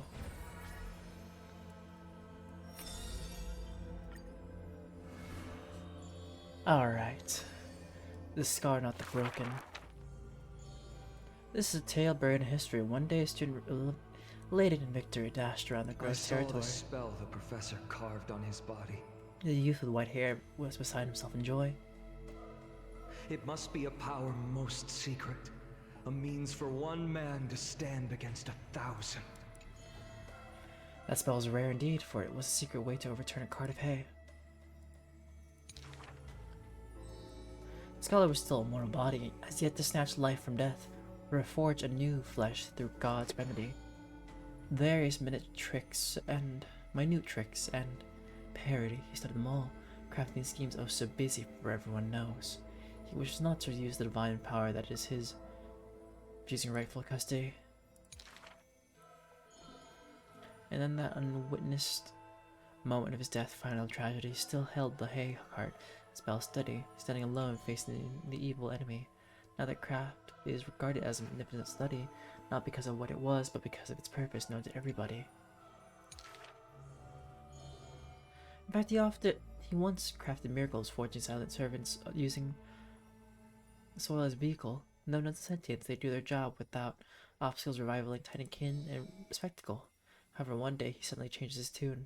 Creation is the Titan's work, and slavery is the Titan's manacle. When imitating divine evil, there's no need to invest reason, most pinnacle. When the servants have all been recycled, he dares not to explain, fearing to waste his reason or muscle, though he jokingly concludes the questioning with a chuckle. If it's just for odd jobs, students are a better gamble. The way he dresses himself comes from elsewhere, an imitation of a divine machine with some flair. He happily answers 5 questions. For those unaware, knowledge seemingly given with For stingy a care. wise one, 5 answers reveal creation's secrets, the truth hidden and bold. But a fool learns but not, and is left in the cold. Now inquire. That is in fact the scholar's crafty snare. He hides the answer he seeks behind questions posed by those unaware, doling breadcrumbs as bait to lure and compare, whether the inquirer may be worthy of his wisdom to share. The scholar never looks at laws and measurements, ignoring the flow and shift of time's passage and uncomprehending students' gossip and eager He regiments. is panicked by the flow of time, for his work is yet done, yet to implement. Why always This drag out man class is time? too A statement. and The he answer seems intends rather to adamant. desecrate Orynyx's accomplishments. The stubborn assistant interjects in a rare display of testament. The passing sage from another school brings admonishment. Outside the courtyard, the gossip flows in the scholar's ear. He suddenly gives a grade to every question and argument, but none know the true answer according to his judgment.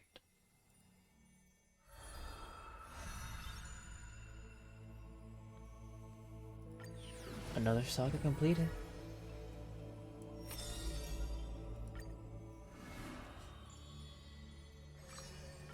Willing to adorn the living. Born with an evil curse, her hand dips into lethal cinnabar and white lead to personally decorate the faces of the dead.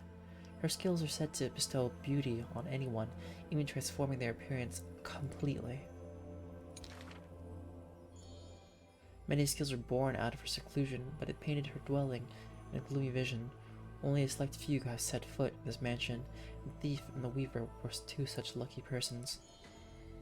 The girl converses with all items in the house, with specimens, tea sets, even pillows in profusion, as if she can hear the responses of these non-living things. I have always lived in isolation. Out of courtesy, this is how I practice my words and actions. 'Tis hard to believe her explanation. Her face talking shows such a gentle disposition that unless she is telling fabrications, she must regard her partners and her children. People passed these rumors down in the area of her encirclement. All these became frozen, skipping time's increments. It is an exaggeration that is certain. Perhaps people only on ancient lion's head in battles of ruined armaments. Those words are true. The head itself was nearly dead. Though they won in fierce battle, the warriors were powerless to turn the tide. It was the embrace where death dwelled that gave early release from their pain. This is how death escapes time. She keeps every final embrace hidden in her mortal heart. Out of her numerous works, butterflies and flowers often stand out stark to night them. And you can almost hear the maker's remark.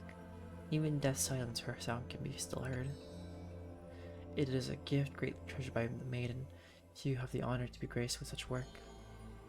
Only one has the heart to burn such a gift, and the reason she gives is rather far-fetched. I must peer into all fates unknown. The power of time is boundless, but there is one thing it cannot conquer. Death is abominable in humans' eyes. Apart from my identity, there's nothing about me worthy of praise. The beloved gold weaver hears this in distress, then tries to teach her the art of weaving in threads. It has been said that the maiden has works that the holy city possesses, but this is the judgment the gold weaver expresses. Well, none can know all things, nor be skilled in all crafts. Her works are too early for the living to comprehend.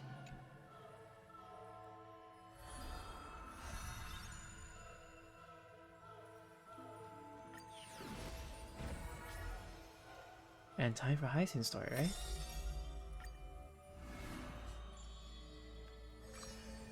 In the courtyard. On the leaves, the rustling wind plays a melody as the girl looks over this courtyard petite and exhales gently, dispersing the palm-held blessings. The entire yard is lit softly like a dandelion bathed in sunlight. Is this courtyard a tad too small? It's okay, Clementine. As long as it provides warmth plenty. The girl makes the courtyard tidy. In the Evernight land outside the holy city, there is now a light curing souls' maladies. Maladies? The girl's skill can bring forth miracles, but today she welcomes a patient quite special. Welcome to the Twilight Courtyard. How can I help you? The grayly patient shakes their head. The end times are coming, and we all wander more and more. Oh, you may heal our wounds, but you cannot cure despair.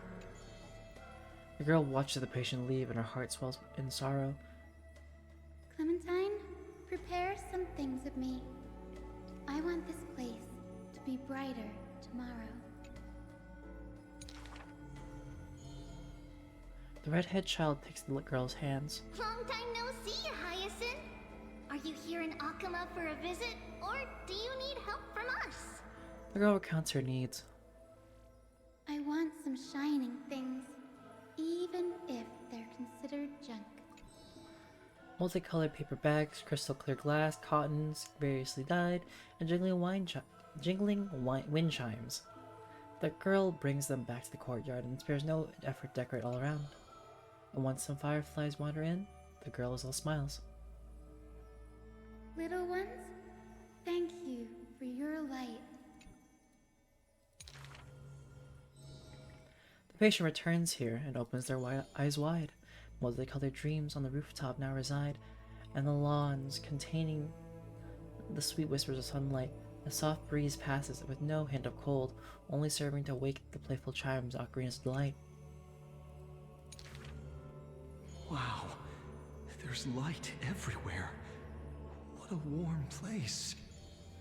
The news is soon spread by the grove, and people with empty hearts visit in droves. The girl prepares candies and tea and listens to every visitor's complaint. People say there was once a star called the sun in the sky, but now that star is no longer there. They'll say that Ekala took away the world's light, but they still left behind a heart bright to illuminate this happy dream at night. Like the blizzards in the month of mourning, doth calamity fall, bearing warmth in dawn's calls. Orderless light tides swallow up the grove of no reason, and that tiny healing haven is also extinguished, broken, and barren. When the girl, far from home, hears of such grave news, the wind brings to her a moment of confusion, but it also evaporates the tears that briefly sparkle into being, and the girl still smiles bright and happy. Soon the people of Akama see once again the girl collecting more pieces and tokens, wanting to build that pure haven, but she never realized that wherever she stood, she herself was that holy courtyard, that light-filled haven.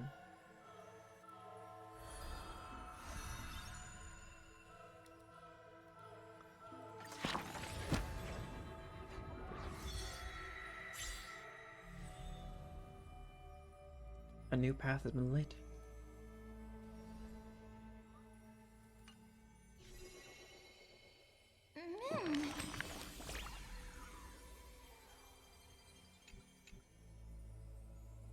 Come on, like me.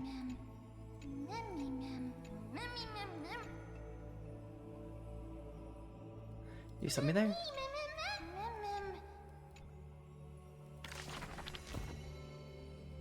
Author's recompense. Pass me the rewards. And we're still letting up more paths. Alright, let me go check this real quick to activate and get some of the pieces.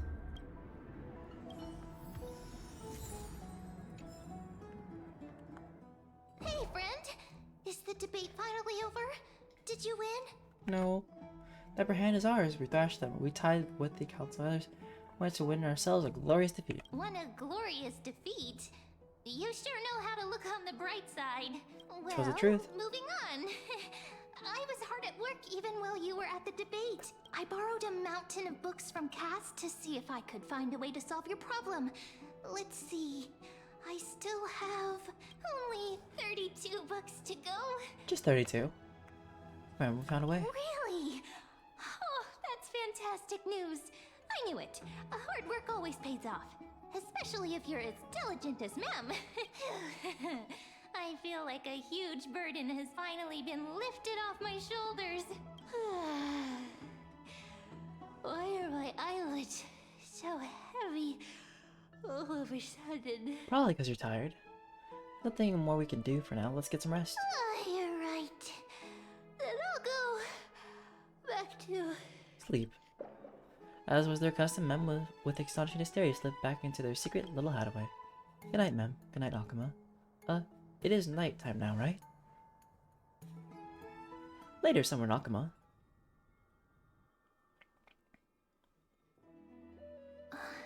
Cass? What a surprise. What a surprise. Lady Treeby. Is something troubling you?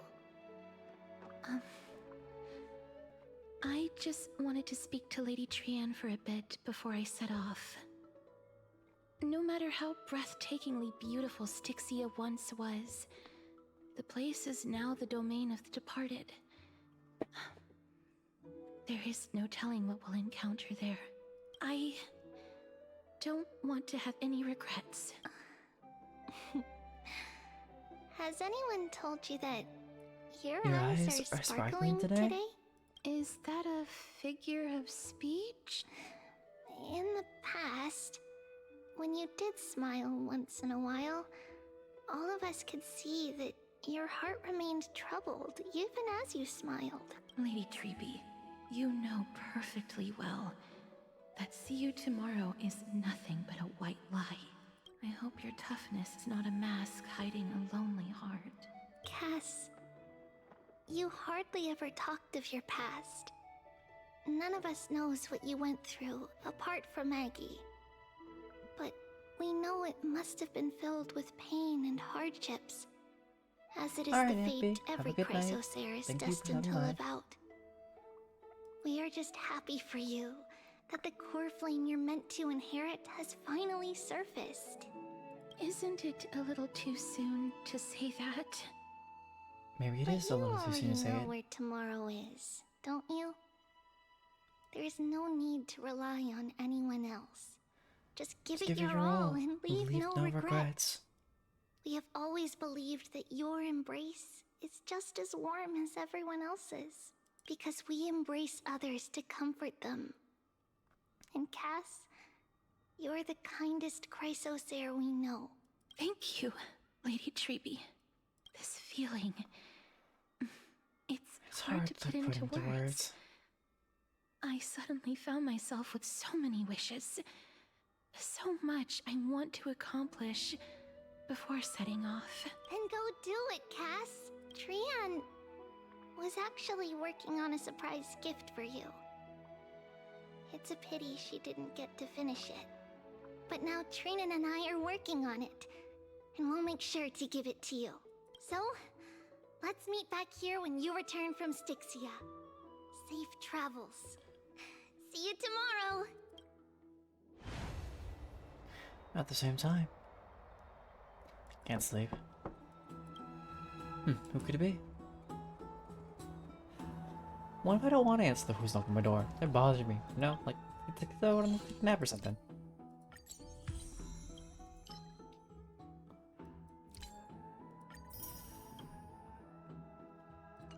It's me. Oh.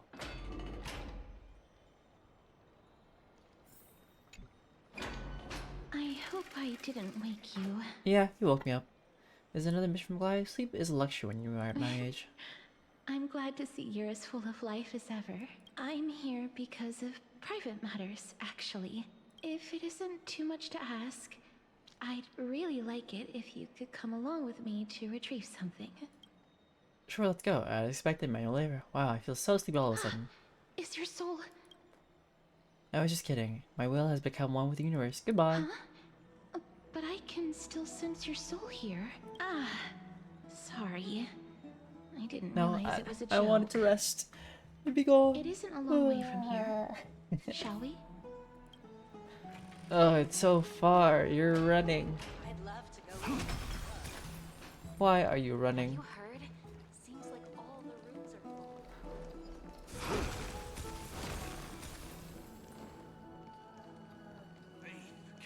If you're gonna run faster than that. The streets are packed. I want to vote. Tell me how I can vote. Take your ceramic shard engraved with the Kefali rune, select the Council of Elders in your heart, and pray silently until the shard registers your choice. Then toss it into the Dolium. Man, this guy is way too hyped for voting. Just literally, it's simple. The Council of Elders?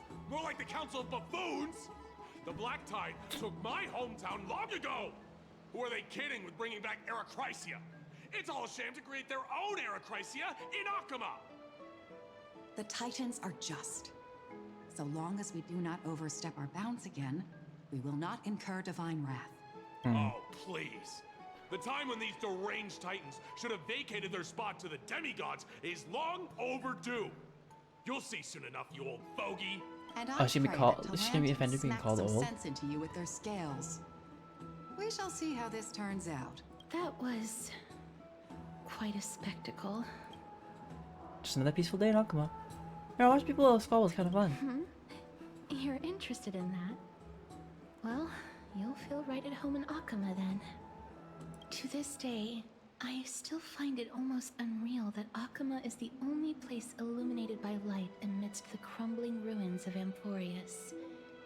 And its people are even holding votes to reconcile differing opinions. This peaceful sight is making me forget that this is the end times. This is what the Flame Chase journey is all about. Shouldn't you have gotten used to by now? You look very confused.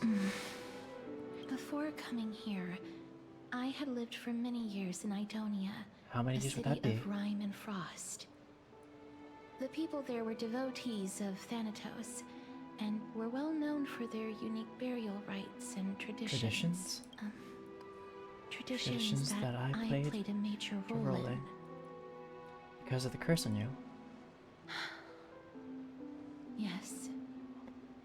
You now know me as the Mortician of Akama, but back in those days, I was Idonia's Maiden of War.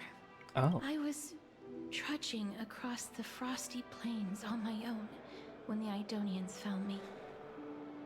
They saw the curse in me as a blessing from Thanatos, and believed that my hands could correct the Eracrysia's mistake and lead them to meet the great god of death. They provided me shelter, but in return, You had to I was slaughter? expected to grant merciful deaths to Oh. war captives, prisoners bound for execution, and heroes alike. Is that some sort of end-of-life care? Isn't that just an executioner? Yes. No matter how kind or cruel the means, nothing can change the essence of death. Taking away someone's life is never worthy of religious worship.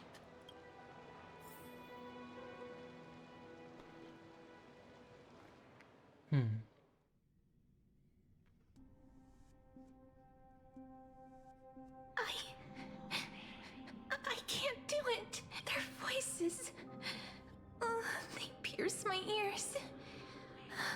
The pleading, The thanks? the thanks. Ah. I know that feeling, child. I was once as lost as you are now. Girl, you have not heard voices in your head? You must respect those walking towards death. Just like how you should respect yourself as the Holy Maiden granting humans glory and liberation. What you're asking me to do is no better than the task of an executioner. And yet you want me to respect myself. No matter the titles, I am still taking away human lives. This won't be the first time that Edonia's fanatical nether warriors have faced death. On the contrary, recruits new to the battlefield often run away from their first fight. Death is the mightiest and gravest power in this world. The fact that you can wield it means you are deserving of respect. That's such a twisted reason. Then let me tell you a story. In Idonia, the great swords commonly used by executioners are called Draconian, in memory of Drakon, an elderly executioner. The sword has 3 air holes along its body. If the sword is swung down swiftly and accurately, the holes would make no sound, and the executed would also depart this world quickly and painlessly. But if not, it would be But loud should and the grating. executioner have any hesitation, the holes would produce a piercing whistle. Okay. On that cue, the screams of the executed are sure to follow. Every executioner after Drakon is to hone their sword skills every day in preparation of future executions. Every swing of their blade must be more resolute than the last, for failing to do so will bring pain. Pain for the dying, as well as pain for themselves. No. I can never get used to this. You misunderstand, child. I am not telling you to get used to it. I'm asking you to consider the source of the dead's suffering and use that knowledge to fortify your future touches with more and more determination. Go, walk with the dead and love them as you love life. Then you'll no longer hear those noises. Please, don't kill me. I don't want to die. A gentle touch? No, I can't do it. This is your duty. Remember, consider the source of the dead's suffering, then give them the respect they deserve. Thank you. I beg you, don't listen to her. A gentle touch? I can't. If you cannot learn to accept death, then Idonia has no place for you. Are they just gonna kill her off? This is your last chance. Do it. No, please, I don't want to die. Please, I'm begging you. Oh, I'm forced to do it. No. Gently touch the prisoner's forehead with your finger. His face is pale, his eyes flicker with fear, and his body trembles uncontrollably. Is it because of fear, anger, and hatred, or is it your so-called merciful touch of death simply a lie? The dark purple mottles spread like petals across the death row inmate's face, and it seemed to be submerged by spring water, flooding his body. Trembling ceased, and the cries that had once begged for mercy slowly turned into a sigh-like whimper as he murmurs to himself. Quickly, everything falls into a dead silence, turning into pitch-black dew that scatters with the wind. You hear your own heartbeat drown out the sound of heavy breathing. May you gain some insights through his sacrifice. Is this all? No. Come with me. This is just the beginning of your life as the Maiden of War. You executioner!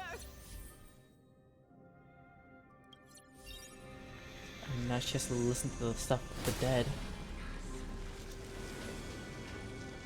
I wonder where this place is. Oh, Idonia's cloister. Well, the door's somewhere else, but I can't leave that one.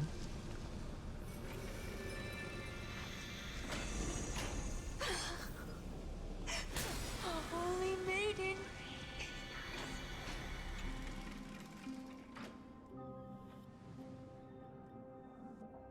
Wonder why I have to speak. Oh! Thank you. Emerge from your cocoon. Oh. I was supposed to kill that? I was trying to just shatter something. Well, good to know.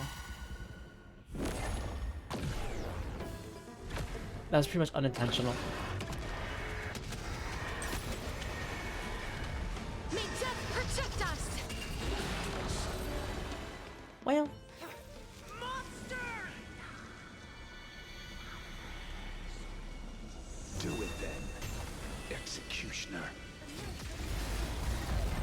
Oh, I see what I attached to my guards. I was like, why not?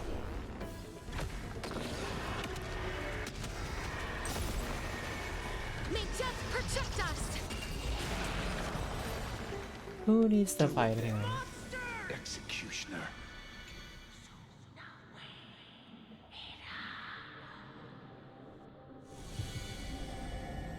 I curse you to live in eternal pain. Please. It'll hurt her pain Grant and me suffering. release. Gifted with slumber.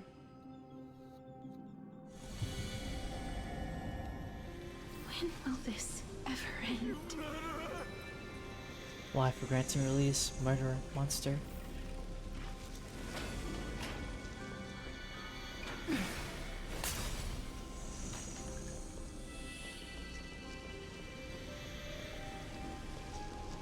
Why do I just don't want to speak with the elder and just say like I'll just walk around in other areas and think about it later. Come. Fulfill your duty. What? They killed the old lady. What? Oh. What are you trying to do with me? I have aged. The time has come for me to heed the summons of Thanatos and journey to their domain. Well, how do you know that? The final resting place of every Idonian. You're not that old yet. You still have many, many years ahead of you. No, no. I'm already dead, for I have come to fear my declining health and impending death. Ah, Castoris. Will you give me one last chance to charge towards fear and prove that I am no coward? I can't take this anymore! Child, it was I who brought you here from the frosty plains and set your farcical fate in motion. It was also I, Chief Executioner of Idonia, who forced the heavy duty of executing others onto you.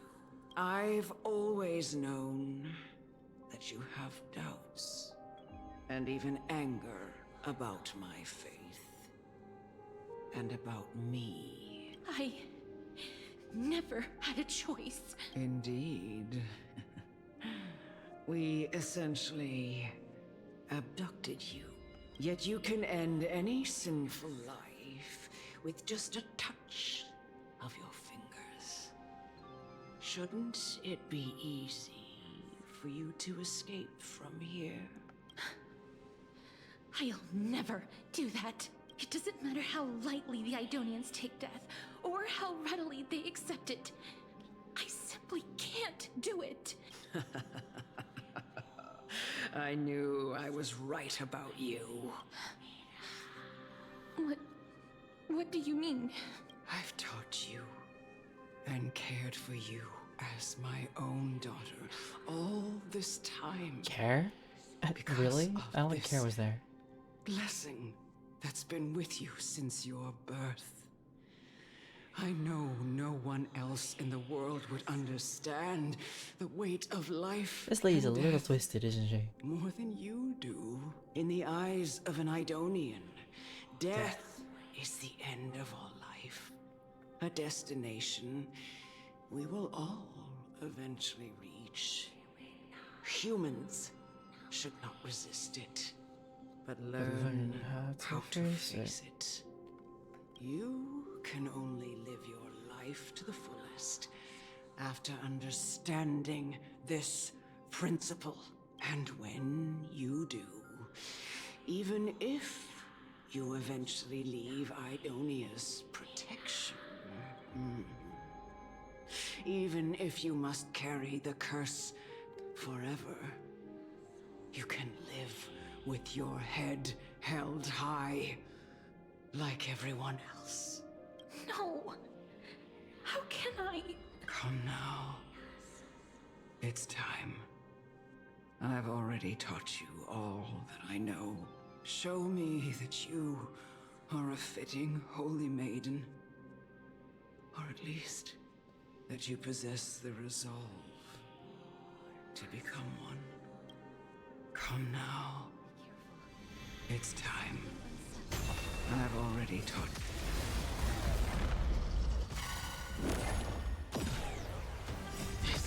Watch over you and guide you on your path.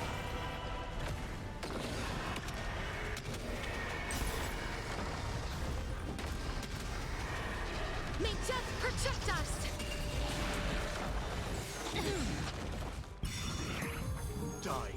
You want some another one? I'll accept your punishment. Allow me to purge the root. Time to cleanse the filth. Life is not so as you wish.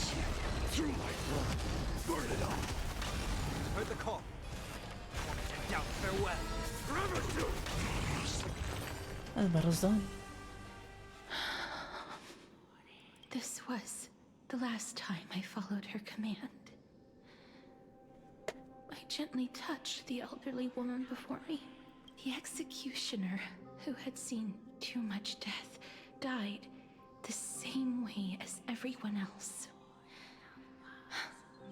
I gasped for air, a wistful look in her eyes, and a barely perceptible tremor in her fingertips.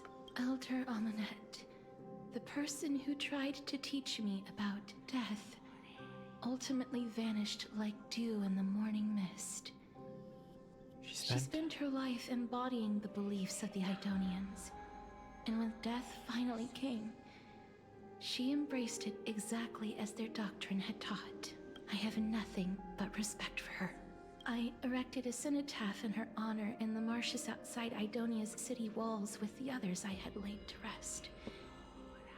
Then, I set out once more in search of Thanatos. It was a long, long journey. I heard so many discussions about death along the way. Life finds meaning in death. The world improves because there is an end. It seems the most terrible darkness in this world. Everyone talks about its heavy weight. Some resist it, some worship it, and some even revere it. How did a disappeared titan become the deepest fear of humankind? And why do they haunt my dreams? I continued my travels to seek an answer. Initially, I was running away. Then, I started searching for it. And now, at the end, I just want to know if my touch, if my embrace, can do more than taking things away. Can I make anything? Can I leave anything behind? I don't want to die. Please, I'm begging you, just let me go. I don't want to die, please. Oh, I don't want we're mercy like anime this. Just adaptation. let me go. I need him. I don't.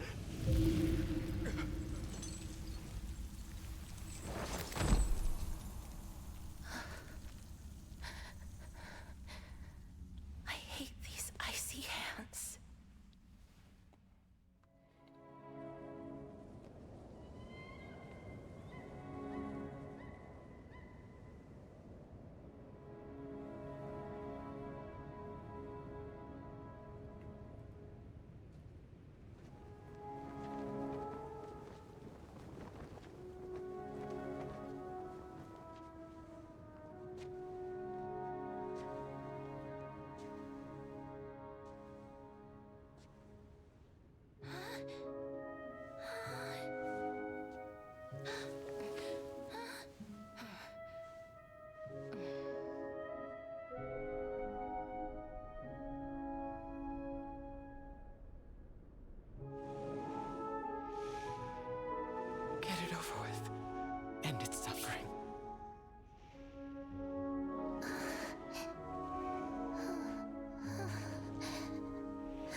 Reaper has blessed your hands. Only you can grant them peace.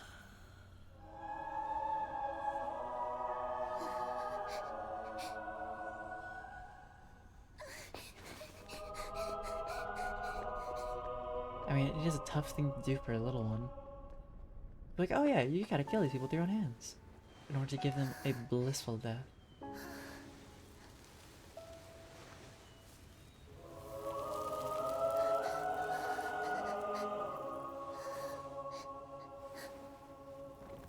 Embrace death. Walk alongside it.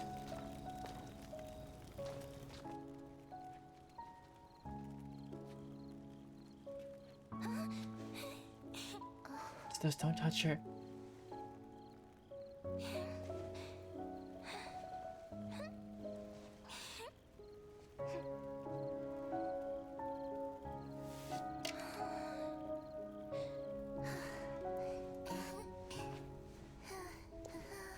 She's holding the branches, but I feel like she's gonna accidentally. Please don't tell me this flashback's gonna be her accidentally touching the little one.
Is that you, Casteress? Is it the girl? And Kurt. Oh. Oh. All of them have gone, heeding death's summon, crossing into their domain. Guess time is it for Casteress. Must go too. Oh. I knew it was coming. Fear it.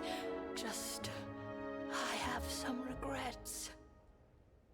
Watching people leave this world again and again, it must be lonely for you.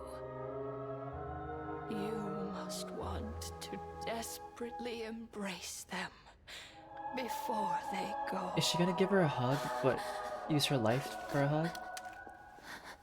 I can't. These hands, they're too cold.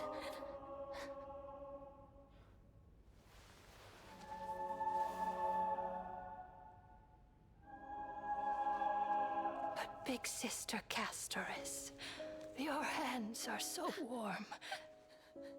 Just like anyone else's. So go on. Don't hold back. Oh no. Oh no.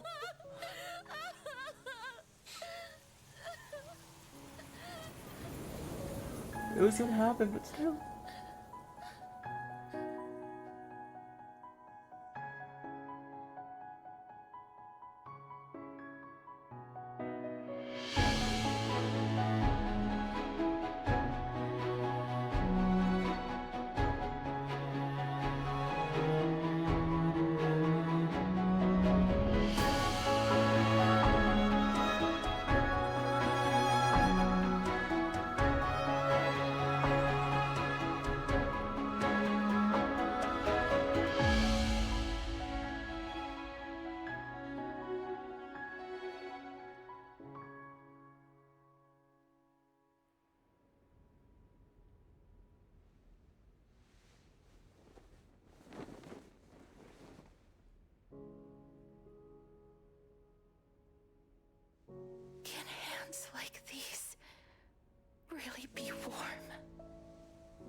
And the dude's like, look at my luscious eyes, my luscious lashes. But On the day that Ornyx's trial ended, you must have had many questions. I so much. I wasn't expecting like a full-on cutscene of like that. I felt just as confused. Why, as someone from beyond the sky, were you so cruelly dragged into Amphorius's fate? I wished I could take action, but no matter how hard I try, I cannot simply interact with the living as ordinary people do, even when we brushed against each other unintentionally in the grove. And it was obvious that nothing had happened when an almost unattainable hope finally welled up in my heart. When I thought that perhaps my touch would no longer bring sorrow, fate declared to me, it wasn't that the curse of death had finally been lifted, It was because I was already but that your dying. soul no longer belonged to this world. And there was nothing left for my hands to take. Nothing. Nothing. And did I really think this time would be any different? It's not that I don't understand this reality, just that I'm unwilling to accept it. Having walked such a long road, I am still unable to find the answer to life and death. I am resigned to eternal despair. Anything I wish to hold on to, death will inevitably wrest from my grasp. From that moment on, I lacked the courage to confirm it again. Until Ornyx laid bare the cruel truth before us.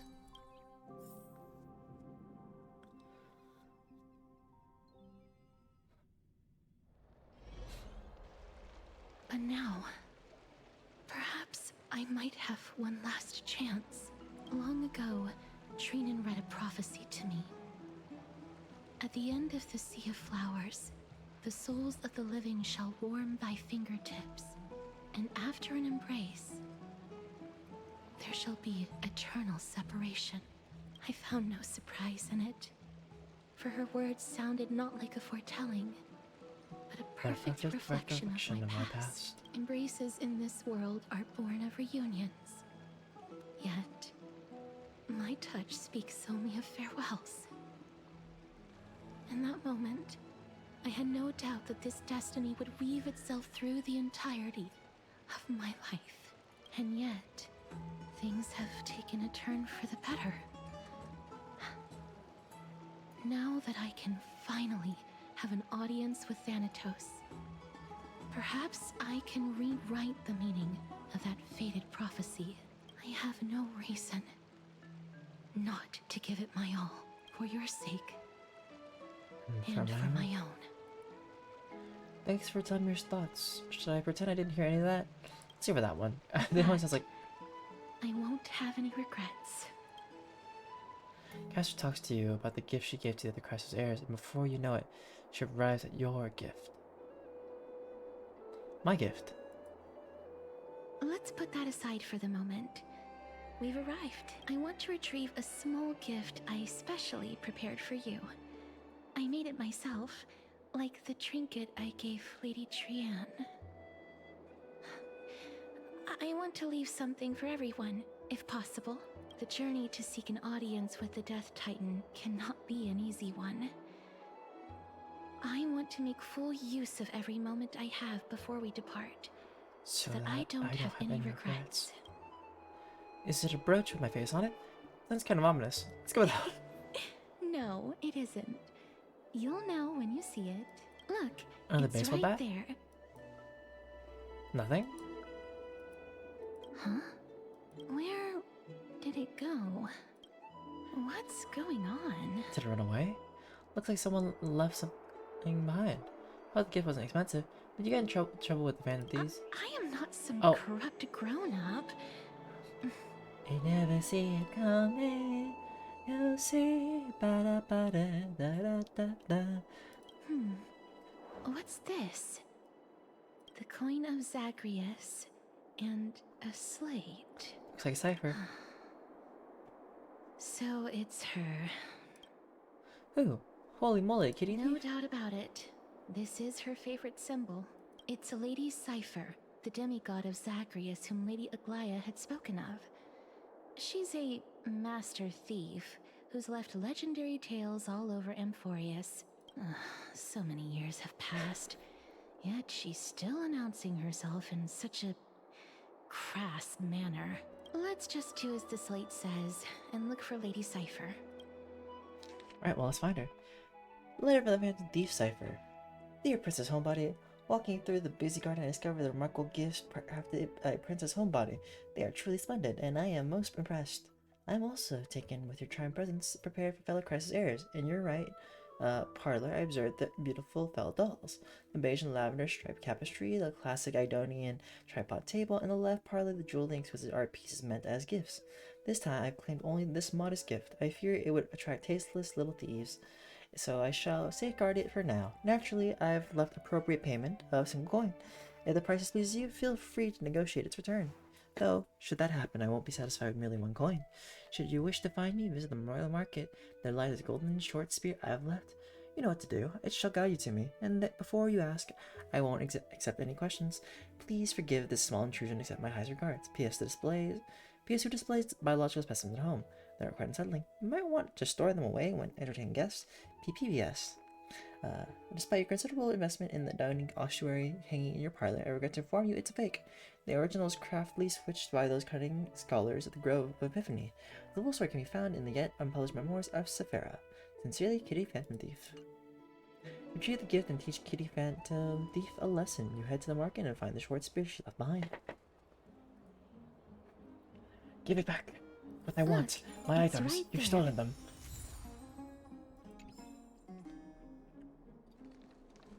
There seems to be a new show at the back today. Right there it Must is. pursue her. Faster!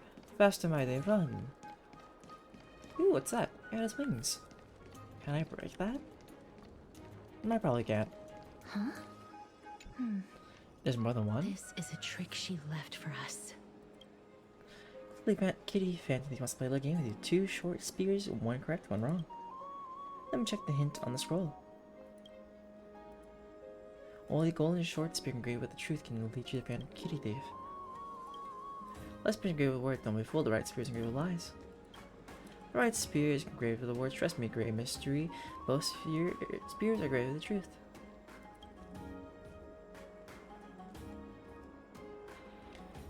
So, if they're both true...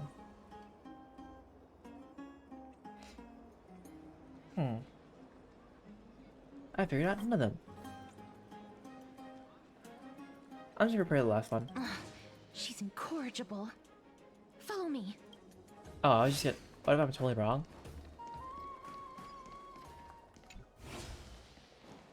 This is how it should be. We must pursue her. I wonder what happens if I am wrong, because I don't mind being wrong.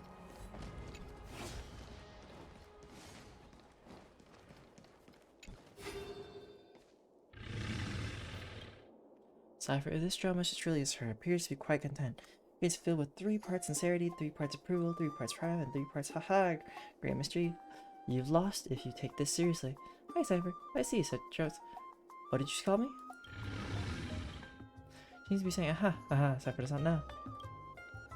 So she doesn't know. Lady Cipher, please come on out. You're still careless as ever.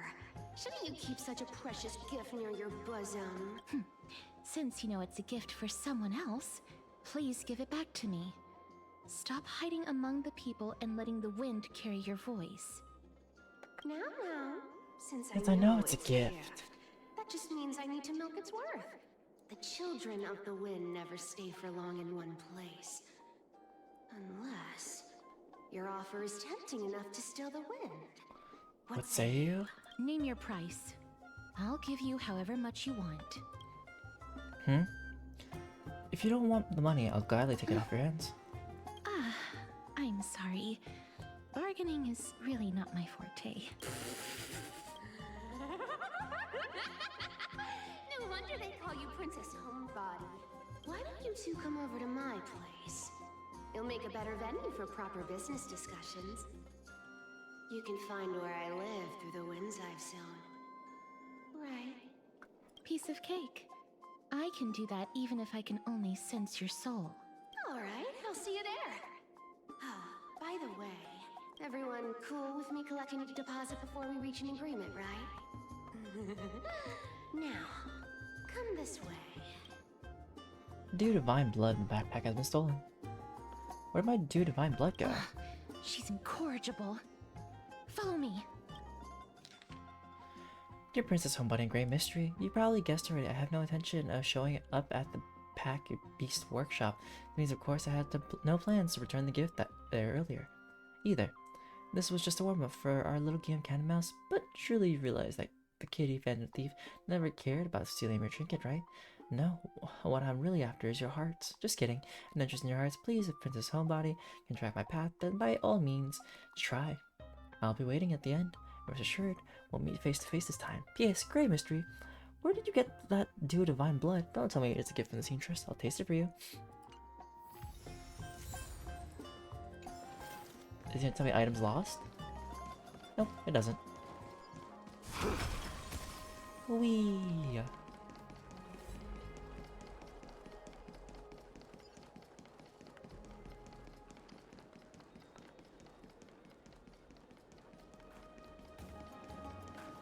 Oh, not that way. It's this way. Does it really work?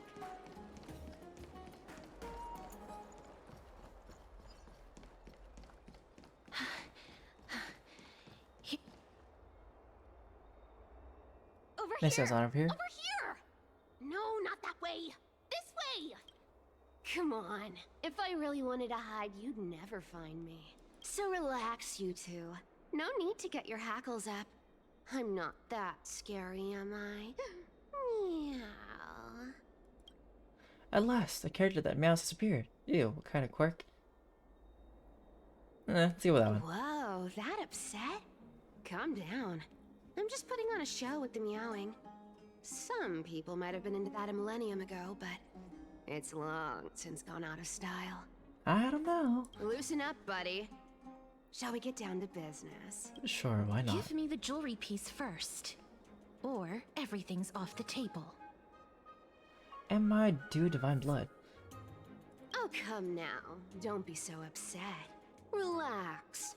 Relax. Look, isn't the view here just great?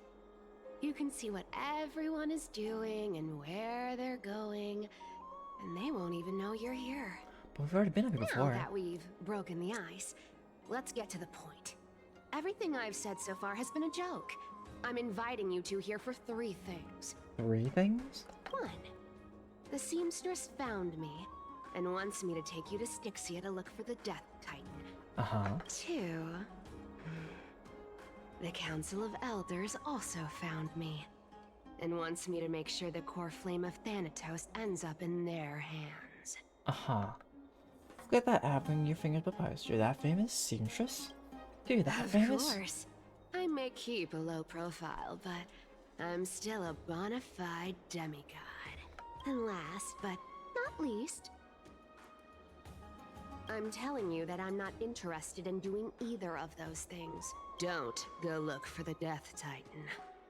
The end. Some time ago. Well, this is some high-quality stuff, and this room is full of it. How much are these worth, Did you get all this through that Aranova gimmick? Some of it is family fortune, while the rest came from my business as a dressmaster. Don't liken the flame chase work to your shady dealings. Wow. I should have busted down your door instead of going around like a thief. Well, spill. Why are you giving me so much money? Payment for doing work. You're worth this much. Did you forget my stance to all this? I thought I made myself very clear. You wish to run away. Run away from your responsibilities, from the prophecy, and from your destiny. You shall walk with greed and die over petty change. I understand this prophecy weighs on you immensely. That is why I have never approached the demigod of trickery for running away. But I need you right now. So don't turn me down. You know, maybe the gods got your tongue with their golden threads, Aglaya. I'm not hearing any sincerity in your words. Give me a reason why you're bowing your noble head to me. We lost Trian. Oh. The divine power of passages is running out. I need another demigod to escort Castoris and help her fulfill her lifelong wish. Oh, I get it now. You're sending Castoris to her death. And you want me to die with her. This is Castoris' own request. I have never seen her so determined. She brought this up herself? You're not pulling my leg. Nope. She's also made up her mind to leave her confused past behind. As will you, Cypher, when you finally make up your mind. Don't be so sure. Time is hard in the likes of you and I. But Castoris remains pure as driven snow. She can always turn back before the end, you know? Maybe she'll remember Trian's Trian's sacrifice. Maybe she'll remember the countless martyred Chrysos heirs. Maybe she'll remember you, with your one foot in the grave. I ain't as optimistic as you about what she'll want to do. Tell you what. Why don't I take this room of treasures as a security deposit, and we make a bet? Go on. I bet she'll change her mind and turn back. Now, if I lose, I'll do what you want me to do. Return this deposit to you, plus giving you another room full of treasures. How does that sound? You sound like you have all the confidence in the world. In that case, let's make a pact with those conditions. I hope you're prepared to lose it all. In conclusion, I want to win. So I hope you two can give up on going to Styxia. I'll give all the treasures in that room to you. And you can split it between yourselves, however you want. What do you think? Tempting, right? No, I got so many credits as it is. Almost dead. What used to have for money? Currency I use isn't the same one as the one in Forius. Maybe I should consider it. Oh, please! Dear great mystery, I'm not giving you broken seashells people use in the markets millennia ago. I'm giving you gold! Pure, solid gold. It's a hard currency. You know what that means, right? It's not about the value of the reward. If we don't find the Death Titan, his soul will... Oh? I can't go into the details, but we have to go to Styxia. I really don't get how. Princess, homebuddy, you keep talking about needing to find Thanatos, about getting rid of your curse, and you don't care about anything else. But did you ever live for your own pleasure? Even for just one day? What are you trying to say? I'm saying, contrary to your beliefs, Aglaya didn't take you in just so you can die for her Aranova. The flame chase journey walks hand in hand with sacrifices. Isn't that why you're always running away from Lady Aglaya? Fine. Never mind. We all have our own problems. I ain't gonna say anything anymore. It's not like I was gonna honor that bet anyway. But listen to me. Styxia is no tourist destination. Sure, the treasures buried in there are 10, no, 50 times. 50 times richer than Aglaya's vault. Yet, I've never been there. And I never And you don't plan have to be to. there. Because even a demigod can't be sure they can walk out of that place alive. And now I'm supposed to escort you to Styxia. Sure. Pay up. I'll give you how much ever you want. Black has already paid for me. Stripping off people off the authority of Zagreus demigod? You know, you're not wrong. At least it's part of my responsibilities. I don't like this. However, I have lived a longer life than most people. Though I'm not as good at doing business as Lady Aglaya, I still have some savings. I can give them all to you. Then how are you going to live the rest of your life? then I'll give you 90. No, 80%. Well, don't mind if I do.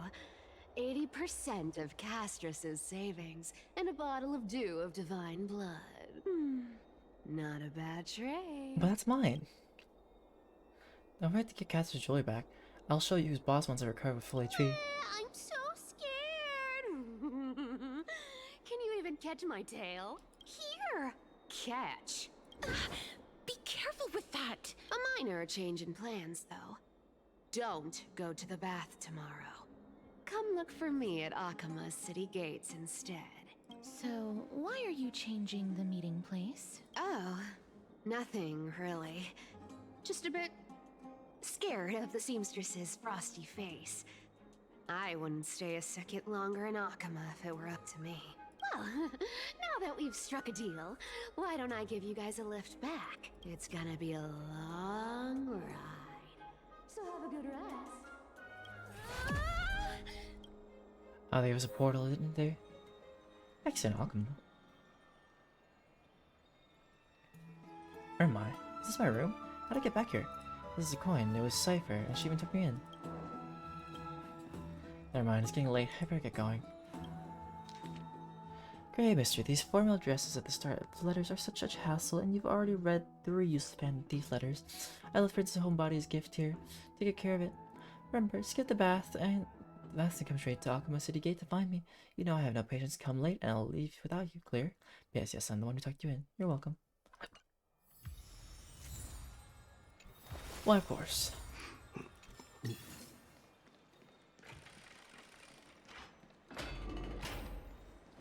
I'd love to go in and take a look. Have you heard? I don't know how long I'll be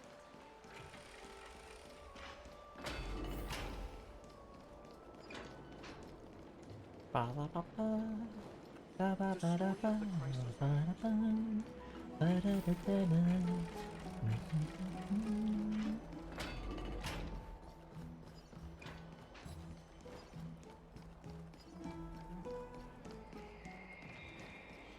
Actually, there's one thing I want to check before I get to the gates.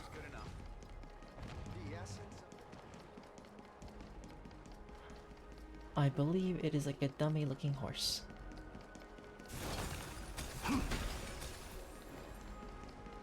A Yanis's blessing of zoom zooms.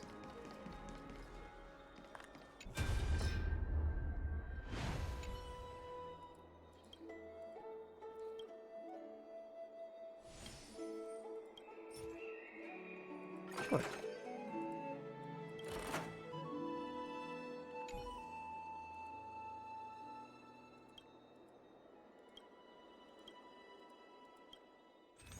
Oh, is any other products to the reset stuff? Well, I have a bunch of these. Alright, let's buy some basic stuff. Come on, get recipes.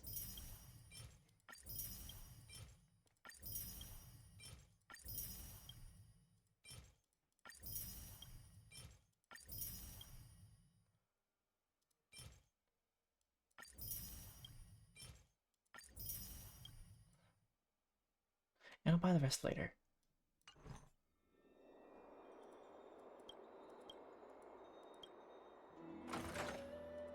As light dims, a cute but strange creature appears for you. Nobody knows what lies beyond the gate, but it looks as though the Yanis is willing to bless you. Take it with you. Henceforth, this week hammer belongs to you. Yay!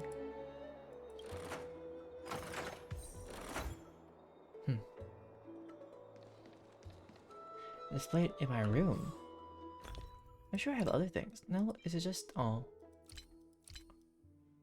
Well. Veil bundle. Shield. Drum of steak. Fruit. That.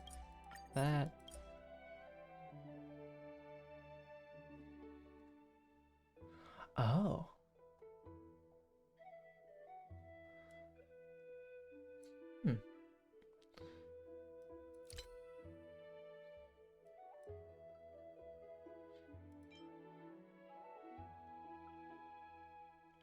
Guess I can't use it.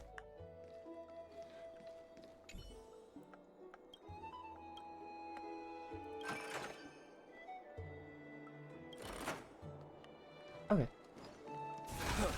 And then I need to collect more later on. And then I gotta get some other things. Okay, on the way. Is that person dead?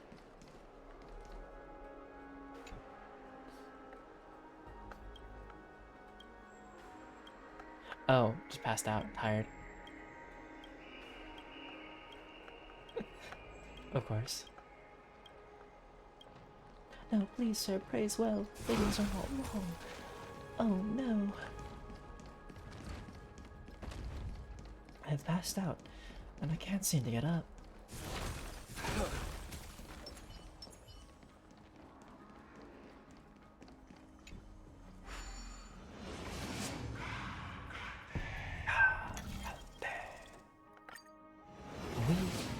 Let us jump in.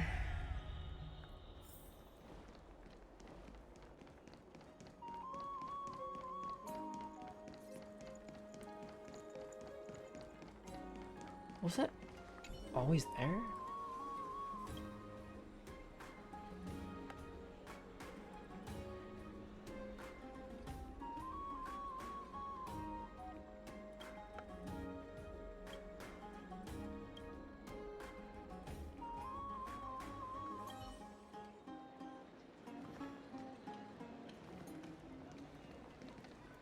Okay, so there's a child on the roof. Well, we're gonna sidetrack real quick, I guess. Does it really work?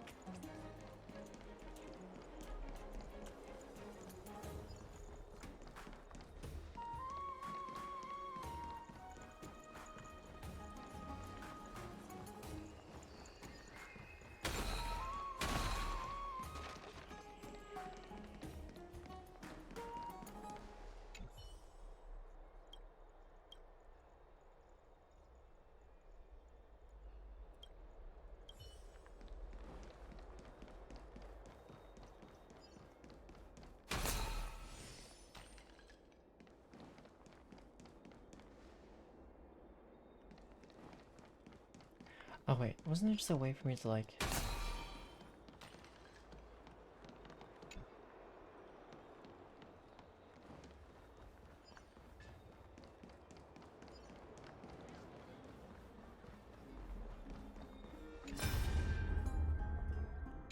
Don't sneak up on me from behind, outsider.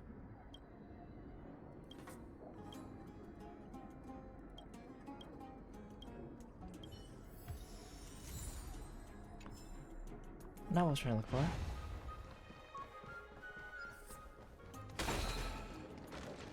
I never really lit this one up.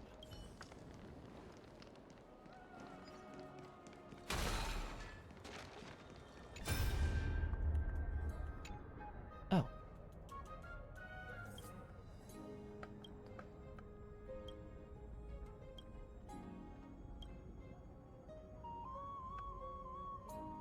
This is a side quest that I didn't mean to like, or started by accident at some point.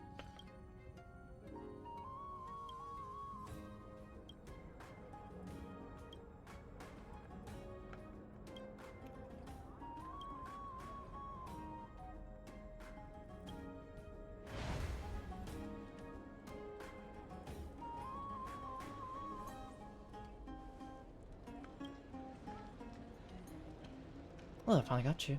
It sure is noisy today.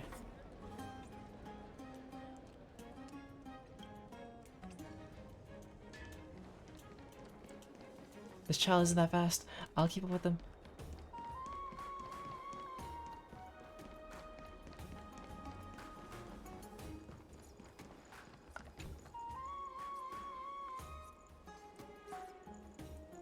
That it? I only just finished my room. You're my money pouch. Why are your parents? They're not discipline you. We already know the story of who the parents are. I don't want to antagonize the child.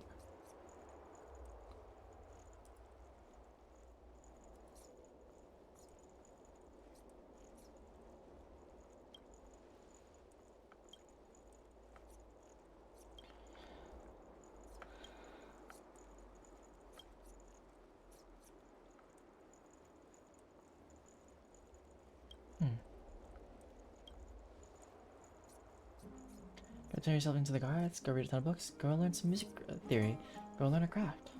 Music theory, or not.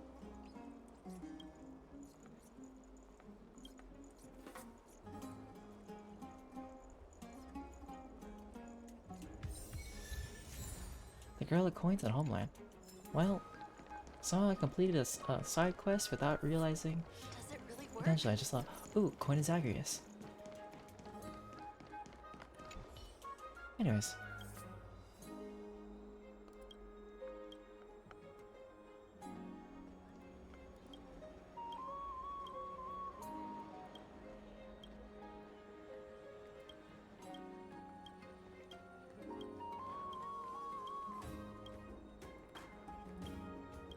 Just gonna go through this, see if there's like anything I can do. Genius, why not?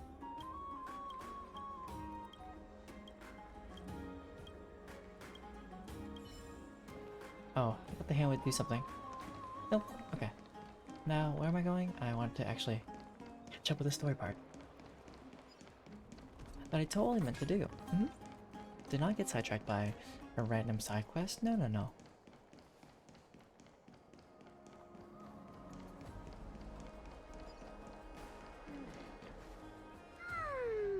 Bright and sunny. Just the Just the weather weather for for farewells. farewells. You're here. Why not? Village through us?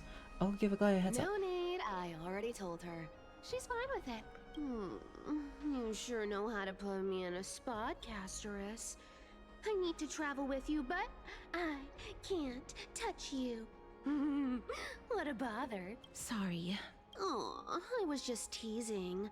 Don't take it to heart. Did you know that the legends say you have to put an obol into the mouth of the dead or over their eyes if you want them to successfully cross the River of Souls and enter the Netherrealm? That's the fairy fare for entering the Netherrealm.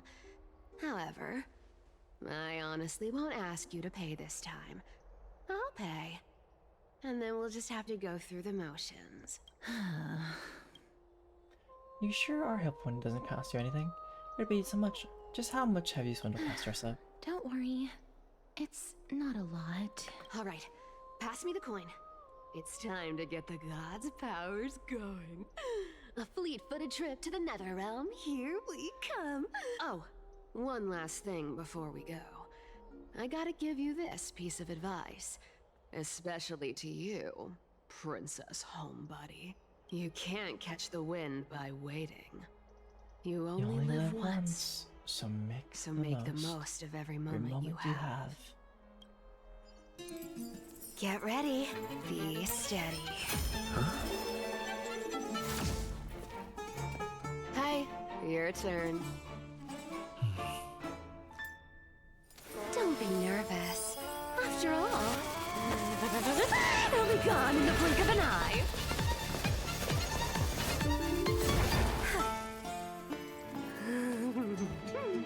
All done. Bye-bye. Look, I'm here. Okay, we're gone.